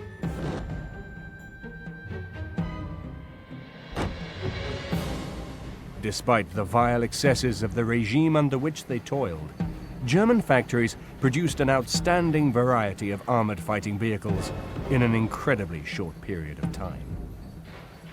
It has often been said that the German armaments industry placed the best possible weapons in the worst possible hands. That is certainly true of the armored fighting vehicles. Obviously, there were many failures. But against the odds, there were also a large number of successful vehicles which shaped the face of armored warfare for years to come. During the Second World War, what happens with the German army is that they have a lot of vehicles that rapidly become obsolete, like the Panzer II, the Panzer III. And what they do is they take the chassis of those vehicles and they marry it up with a gun and turn them into assault weapons. And they also take a lot of captured weapons that they have and turn them into mobile artillery, like the Czechoslovakian T-35, that sort of thing. So it's an evolutionary type of thing that the German army does. Sturm artillery is nothing more than tracked artillery that was designed to keep up with the panzers, to give them ready and quick fire support.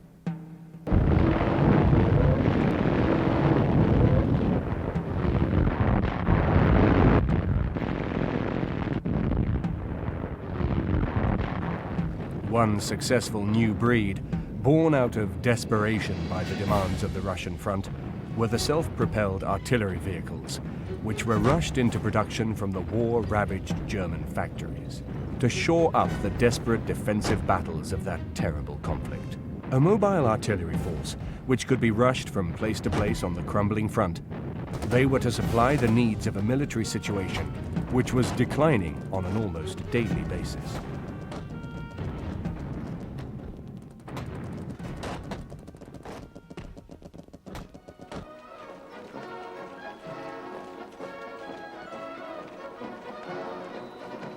Only 2 short years earlier, no one in their right minds would have believed such a situation could prevail so soon.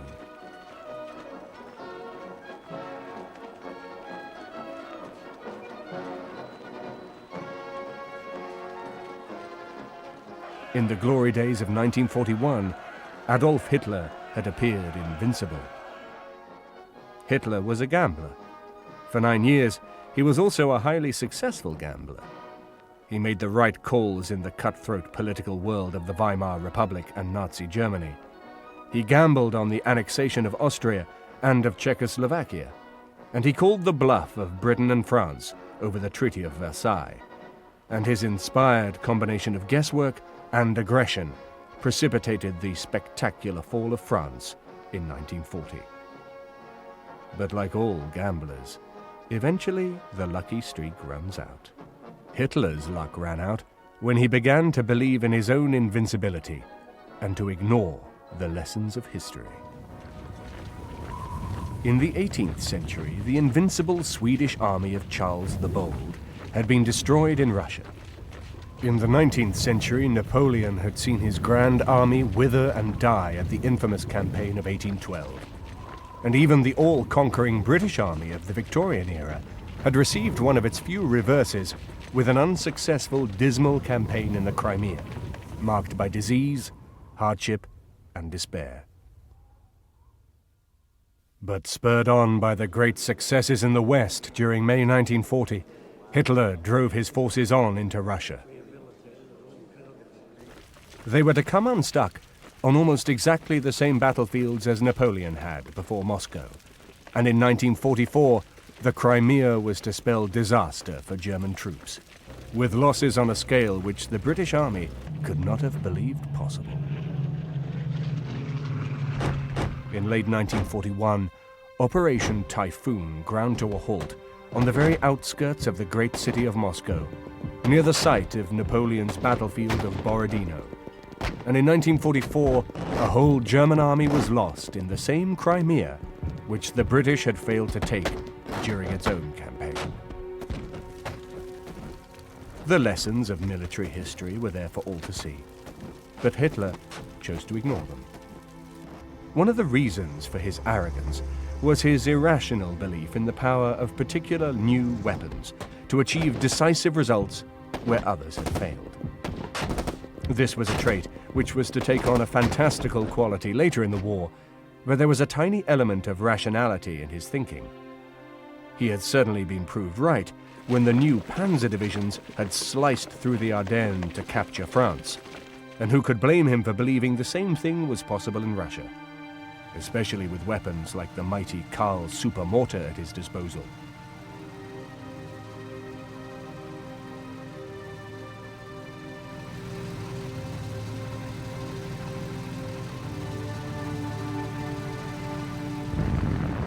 In 1855, the British and French forces fighting in the Crimea had laid siege to Sevastopol.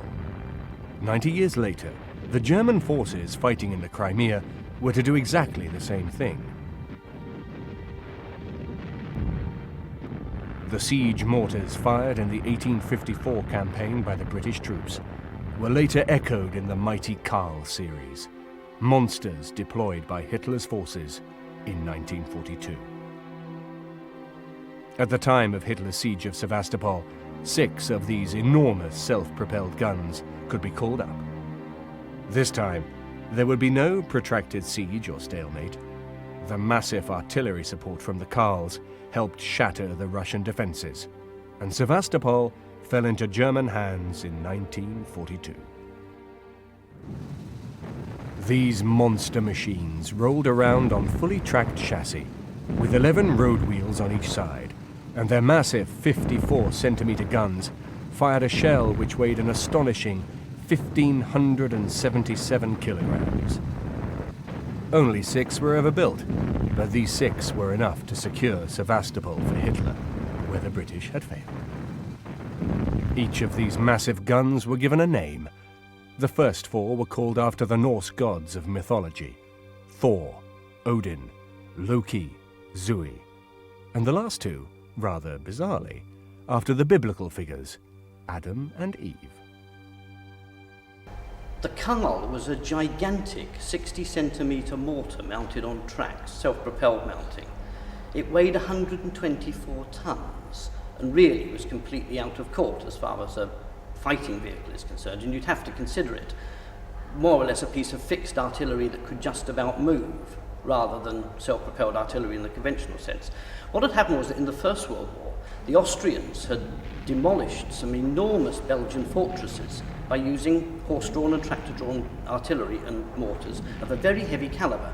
And the Germans were clearly trying to emulate this, and they started it about 1937 by developing this massive mortar, building a tracked carriage for it, and then using it, I think only in Russia, against some of the fortresses at Sevastopol and this sort of thing. And there are cases during the assault on Sevastopol where it blew open some enormous concrete defences. But really, a thing like that is a very specialist weapon. It had to be taken to bits in order to be moved anywhere on special carriers, and was probably more trouble than it was actually worth.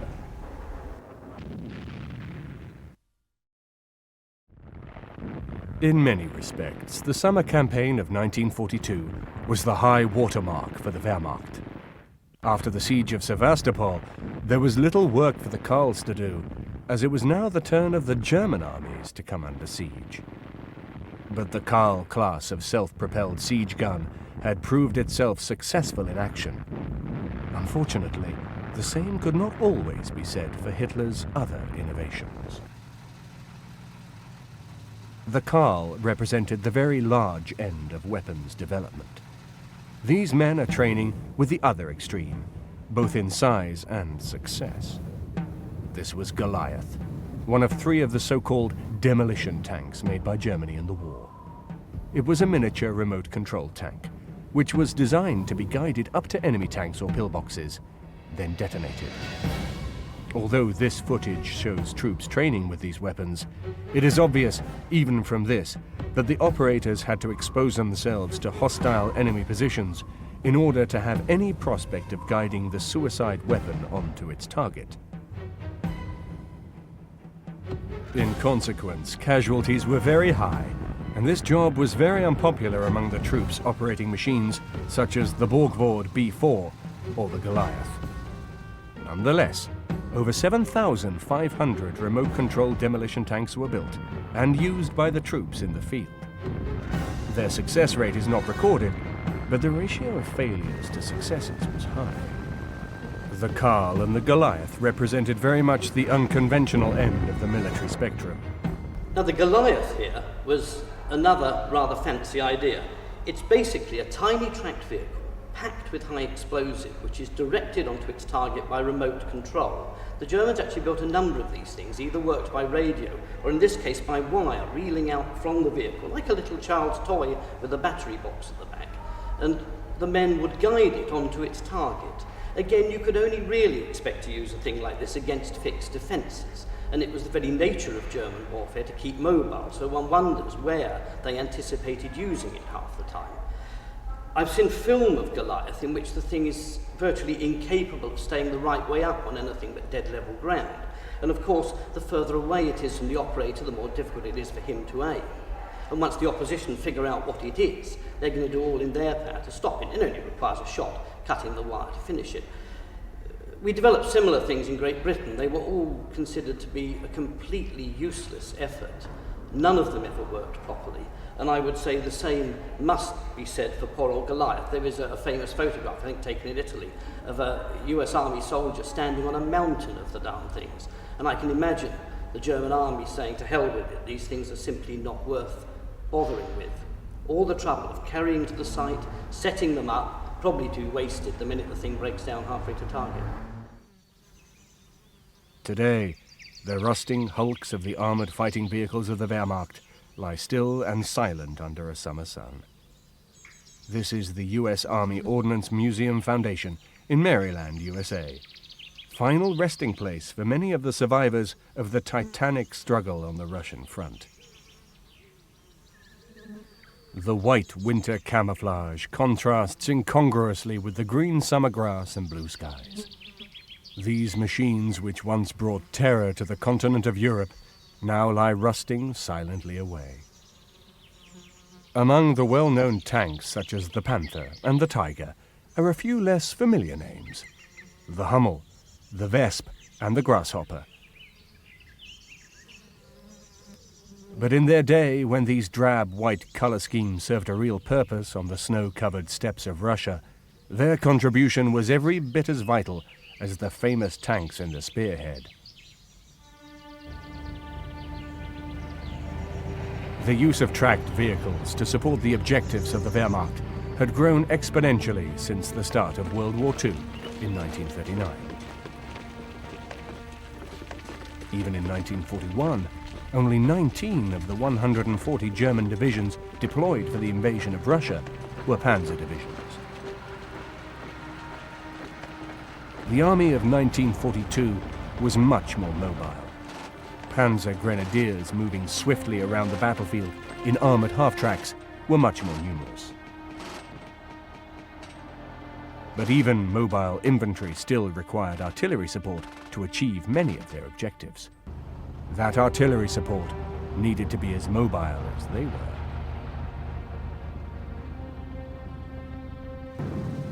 The Sturmgeschütz assault gun had originally been designed to provide this support. But by 1942, battlefield necessities meant that they were often hijacked into the role of tank destroyers. This deprived the troops of close artillery support, which the Geschütz were originally designed to provide. It left a gap which could not be filled by the medium or heavy artillery. These heavier guns often lagged behind the motorized troops across the huge distances which had to be covered in Russia. In Europe, during the campaigns of 1939, 40 and 41, where roads were good, it was found that conventional artillery could be moved and deployed reasonably easily.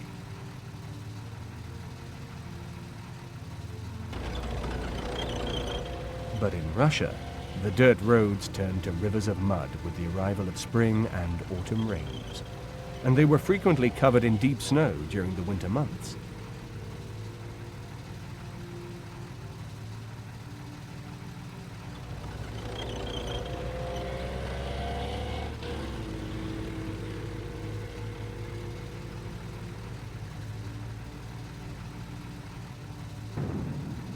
The best possible solution for the provision of heavy artillery support for the mobile battles now being fought in Russia was the deployment of large-caliber, self-propelled guns on fully tracked carriages. These vehicles could stick reasonably close to the fast-moving panzer divisions and provide them with the same heavy artillery support, which would normally require horse-drawn or motorized transport. They were collectively known as Sturmartillery, or self-propelled guns.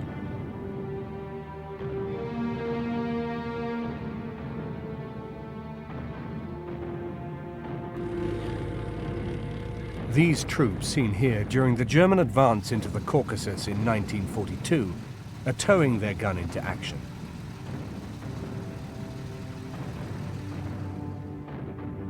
But to get into action, the gun has to be first unlimbered.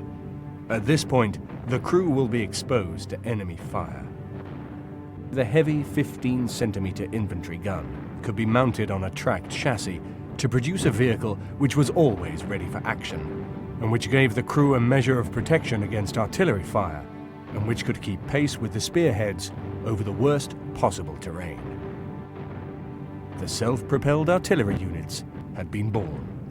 The first self-propelled guns proved effective, but as the war wore on and Germany's situation grew increasingly desperate, her hard-pressed armies found themselves facing superior firepower from increasingly heavy enemy artillery. To combat this, the Wehrmacht needed a variety of mobile gun platforms capable of moving heavy artillery to hard-pressed sections over the vast battlefields of Russia. Ultimately, thousands of self-propelled guns in a bewildering variety of variations would see action.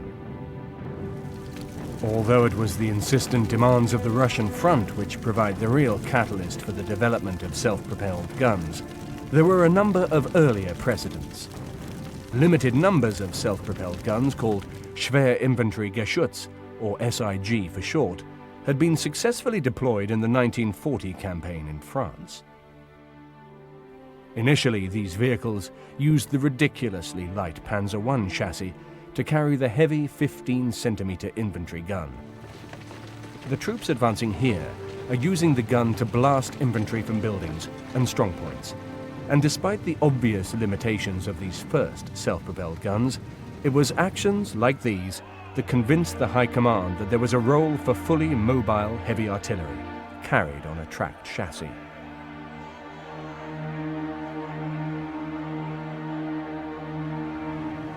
The Panzer I was Germany's first and smallest tank. Secretly developed as an agricultural tractor during the years when Germany was prevented from developing tanks by the Treaty of Versailles, it was very much a starting point. It was a two-man machine, smaller than many modern saloon cars. It soon proved to be hopelessly inadequate under combat conditions.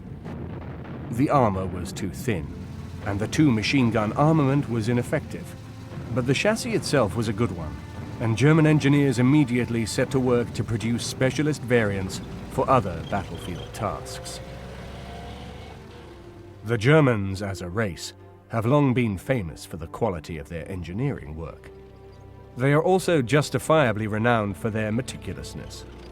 A demonstration of this can be seen in the thorough manner in which every tank chassis manufactured during World War II was methodically exploited, with uniform thoroughness and regularity, to produce a wide array of specialist vehicles to cater for every need on the battlefield. Each of the tank chassis produced by German manufacturers or by her Czechoslovakian satellite suppliers was systematically altered to produce not just the main battle tanks themselves, but in almost every case there was also a tank destroyer variant and a self-propelled artillery variant. In most cases, there were also command tanks, armored ammunition tanks, armored recovery vehicles, and even flame-throwing tanks. In the case of self-propelled artillery, this systematic approach to the design possibilities of each model was first seen in the Panzer I. As we have seen, it was the successful adaptation of the Panzer I chassis which allowed the SIG-33 to carry a heavy 15-centimeter gun to give a heavy self-propelled artillery piece which could be moved right up to the front line. However, there was one major drawback in the arrangement of such a big gun on such a small chassis. It was so top-heavy that the gun was very liable to topple over. This undignified trait led to the search for a better alternative. Naturally, the first step was to examine the larger chassis of the other German light tank in service, the Panzer II. Like the Panzer I, the Panzer II battle tank was found to be woefully inadequate under combat conditions, and like the Panzer I, the outdated Panzer II chassis was successfully developed as a self-propelled gun carriage in an attempt to extend the life of the design.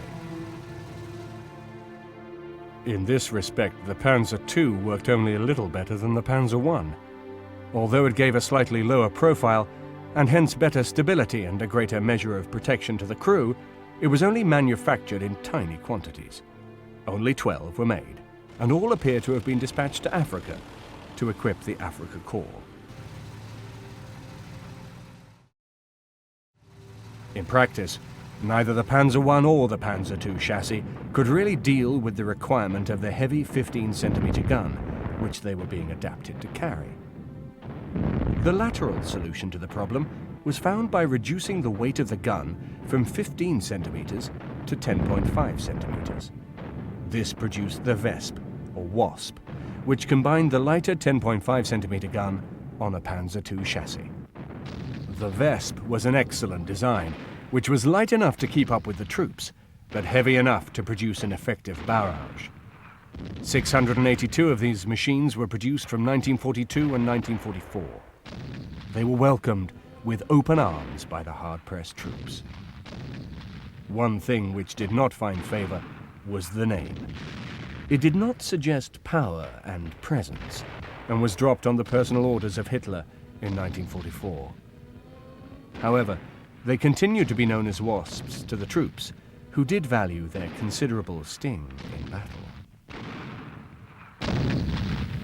It was the most important of the German self-propelled armored artillery types. It was a very neat-looking piece of equipment. And the strange thing is that although they utilized the chassis, by the time the German army used the chassis, it was obsolete. The unfortunate thing about this, there was not sufficient accommodation space in this vehicle. And this is, I think, as most soldiers will tell you, this is very important. You have to have places where you can put things. And this is one of the great drawbacks of this particular vehicle. It operated with the light batteries, the smaller batteries of armored artillery battalions, of armored artillery regiment. So these are quite versatile vehicles and really quite important ones. But that's a good example, as I say, of an obsolete piece of equipment being brought back into service and, yes, more or less performing the role. But with all obsolete vehicles, as I've said, you've got crew complaint about lack of accommodation. So although you may get it rapidly into service, you have the disadvantage of its shortcomings. It has to be improved or adapted.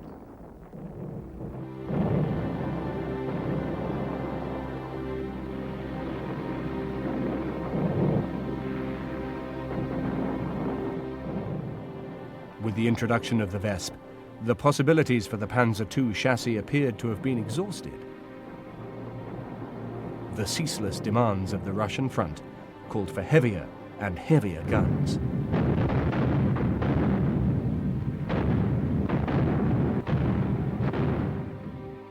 So German engineers moved on to examine the possibilities inherent in the Panzer III, which was Germany's main battle tank in the early years of the war. This proved to be a much more fertile hunting ground. The main variant produced using the Panzer III chassis was the famous Sturmgeschütz, the assault gun variant, which went on to become one of the most successful designs of the war. By dispensing with the turret to mount a long 75-centimeter gun, the resultant vehicle was efficient both in the role of assault gun and tank destroyer. But the Sturmgeschütz was a compromise machine. It was not really designed as a specialist tank hunter, although it could do the job. Nor was it capable of supplying a heavy artillery barrage. Both of these demands took the Sturmgeschütz away from its role supplying close artillery support to the troops in the front line. To supplement the assault guns, it was now obvious that the Wehrmacht needed both a dedicated purpose-designed tank killer and a separate vehicle, purpose-designed for heavy artillery support and mounted on a mobile tracked chassis. The solution was to adapt the Panzer IV chassis to produce two specialist machines. In the tank hunter role came the Nashorn or rhinoceros, produced from 1943 onwards. Its 8.8 centimeter gun was what was needed to deal with Russian tanks at longer ranges. There was a German assault piece called Nashorn, the Rhino. I mean, this was an extraordinary beast, literally well named, I must admit. It had a short life. It had a very limited function. I don't know, but looking at it, it must have been very difficult to handle. And above all, what you don't want to be on the battlefield is a target for other enemy projectiles. You have to think about that as well. The German side developed very good, standard, stable designs, and the German tank program continued to be extremely cost-effective. With a deadly punch, the Nashorn was clearly a major step in the right direction, although its high profile and lack of crew protection did give severe grounds for reservation. But its main gun was sufficiently powerful, and some 500 of these excellent tank destroyers were manufactured. The vehicle behind me is the Nashorn, the rhinoceros, and it's also the chassis of the Panzer IV, but it has an 88 millimeter gun. And this is the anti-tank hunting version of the vehicle. The vehicle was also used as the chassis for a gun, a regular field artillery piece, which was also used by the German Army. These experiments yielded the Hummel, or Bumblebee. The Hummel used the Panzer IV chassis to carry a heavy 15-centimeter gun for mobile artillery bombardment. This vehicle overcame all the drawbacks of the previous self-propelled guns. It carried a much heavier punch, could be very rapidly deployed, and of course, it could be easily moved to avoid counter-barrages by enemy guns. 666 machines eventually entered service. There was a huge demand for the frontline units, and there were never enough to go round. Yeah, once again, I mean, this is an example of the Germans using their chassis. You know, they used the chassis of, you know, the Panzers III and IV, which is a very good idea. You've got a basically good chassis. Why not get on with it? And that what happened with the Hummel, which is the Bumblebee, it proved to be, and I think most German soldiers will tell you this, was an extremely, both a very powerful weapon and actually a very successful weapon. And it was actually brought into full service in 1943 and was used largely by tank battalions. But it's again this business, I think, of having a very particular capability on the battlefield. And really, the Hummel seems to have fitted very, very well into German panzer divisions. And I think altogether the German army took delivery of over more than 600 of them, which is really quite good, and it really had a very good record indeed. It was a very useful piece of field artillery to be used in close proximity with the tank divisions as such. A very successful piece of equipment. The Hummel and the Wesp were to prove highly successful under battlefield conditions. Both could give mobile artillery support to the hard-pressed panzer divisions, then quickly move location before they could be targeted by the superior numbers of Allied artillery. In total, some 1,300 of these two types of self-propelled guns were made from 1942 to 1945, during which time they provided essential artillery support to the great advances of 1942 and covering fire for the desperate Wehrmacht divisions during their headlong retreat into Germany during 1944.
The only major drawback of these self-propelled guns was the lack of storage space for stocks of ammunition.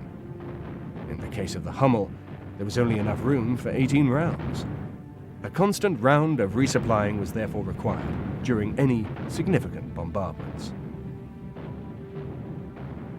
However, by 1944, ammunition supplies were strictly limited in the German forces, and unlike the glory days of 1941, even these limited stocks had to be shepherded very carefully indeed. In line with the German factories, the tank-producing Skoda works in Czechoslovakia also produced self-propelled artillery, using the chassis from the Czech manufactured tanks. The Czech-made Panzer 38T equipped many German units during the early years of the war, and when the tanks were withdrawn from frontline service, it made sense to convert the highly serviceable chassis into a self-propelled artillery role. The resultant machine, which combined a 10.5 centimeter howitzer with the 38T chassis, was known to the Germans as the Grill, or Cricket. Never as popular as the Vesp or the Hummel, nevertheless, 282 machines were manufactured, and they saw action mainly in Russia. A few were also used in the campaign in the West after the Allied landings.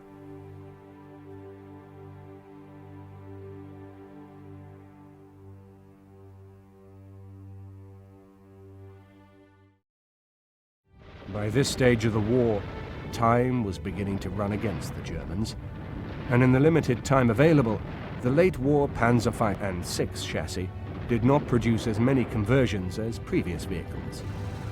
But the Panzer IV produced one of the most successful designs, in the form of the Panzerjäger IV, a superb tank hunter. Unlike the Panzer I, II, and III, the Panzer IV remained in service throughout the war, so there was never likely to be a surplus of redundant vehicles for conversion. In any case, the successful introduction of the Vesp and Hummel solved the technical problems of mobile heavy artillery support. In consequence, further attempts to use the Panzer IV chassis for self-propelled artillery were limited to a few experiments which produced this machine, nicknamed the Grasshopper.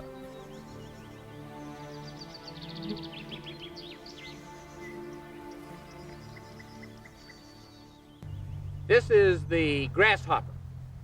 It is undoubtedly one of the worst ideas ever. What it is, it's the chassis of the Panzerkampfwagen Mark IV, but you see that it has this turret and a gun. But you notice that it has a superstructure on the back of the vehicle. The idea was this. You dig a hole. The engineers would come and line it with concrete. Then you would use the superstructure on the back to dismount the turret and put the turret in the hole. Now, this makes no sense for a mobile weapon to be fixed into position. It's dumb. With regard to the Grasshopper, what the Germans did, they took the chassis of the Panzer IV, which was a very good chassis, and which lasted, by the way, throughout the length of the war. And they exploited it this time in a very different manner. What they did, as you know, they had a system whereby the turret was removable. If you look at the side of the turret, you'll see the two bolt holding positions where this vehicle, if you like, self-propelled artillery piece, it really was basically a weapons carrier. It was carrying a weapon. That was the idea. The weapon being the turret itself, which, because of the capability of the tank, which had really its own lifting equipment, you removed the turret, could be removed from the tank. You could do one of two things with that.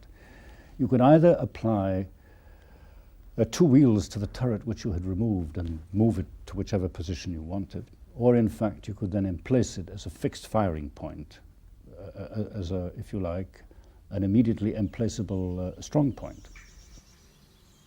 This is a very rare machine indeed, of which only a very few were produced.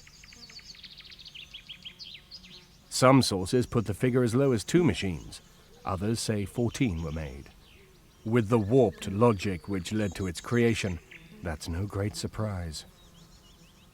In order to allow for the turret to give the protection the crew needed, the gun size had to be reduced to 10.5 centimeters, when what was actually demanded were heavier caliber guns. By 1944, the Allied air forces in the West enjoyed almost total air superiority. In Russia, the Air Force had recovered from its early defeats and was now almost as effective as the British and Americans. Vehicle losses reached catastrophic proportions as the fighter bombers rolled over the front looking for targets.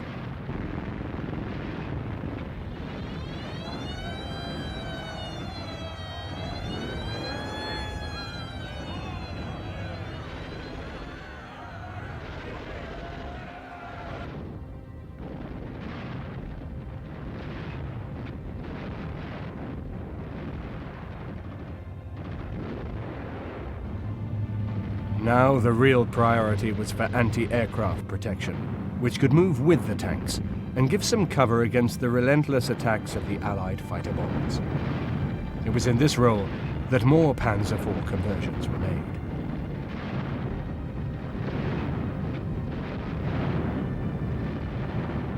These self-propelled anti-aircraft guns were produced in three forms. Firstly, there was the Mobilwagen, which the troops nicknamed the furniture van because of its resemblance to a peacetime removals truck. It was followed by two later machines, the Wirbelwind or whirlwind and Ostwind or east wind. In the case of the Mobilwagen, this was very much a wartime contingency measure rather than a purpose-designed vehicle. As damaged Panzer IVs were brought back for repair from the Eastern Front, they were converted to an anti-aircraft role by the simple expedient of taking off the turret and replacing it with a 20mm flank gun, which was protected, when in transit, by 4 collapsible sides which were lowered when the flank gun was in action. To say this was an unsuccessful design is an understatement. The 20mm gun was soon found to be woefully inadequate for the job of anti-aircraft defense.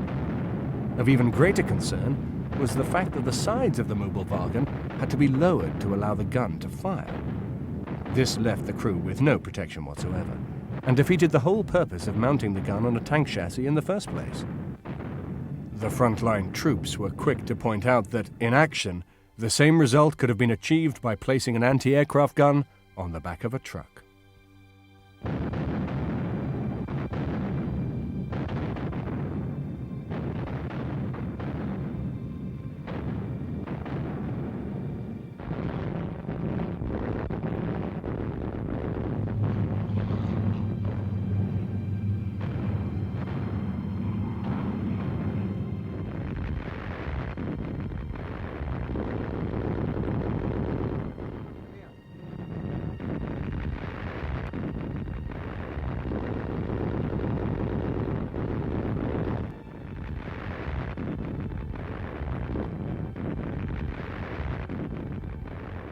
Miraculously, 240 conversions had been made before this glaring design flaw came to light.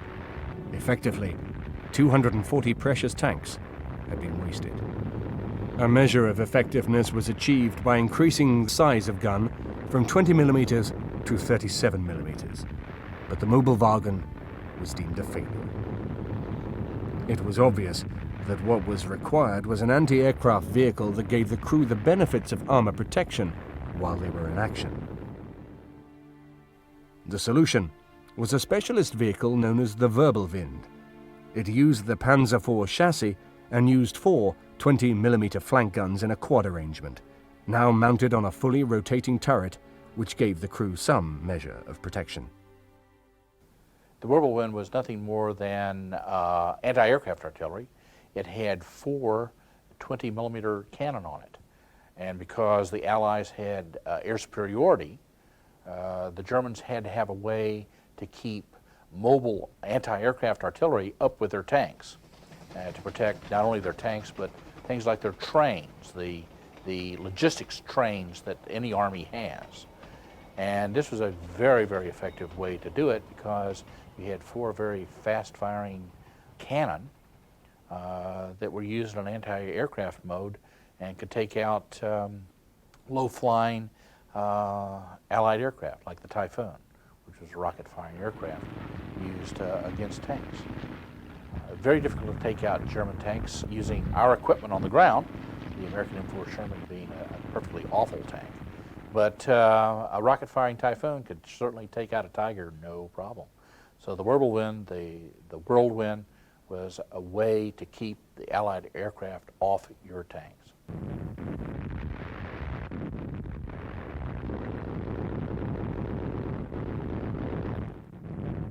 Even mounted in groups of 4, the 20mm gun was still ineffectual, so the verbal Wind was discontinued after 100 had been built.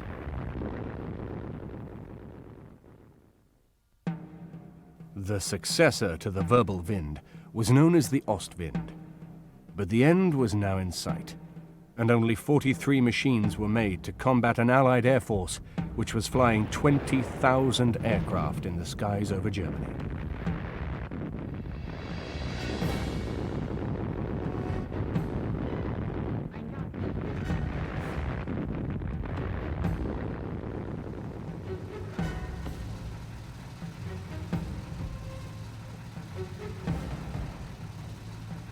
Despite the revolutionary quality of many of the machines produced for Hitler's armies, they could never hope to match the sheer weight of numbers ranged against them. Given the depraved nature of the regime which brought them into existence, every civilized person should give thanks for that.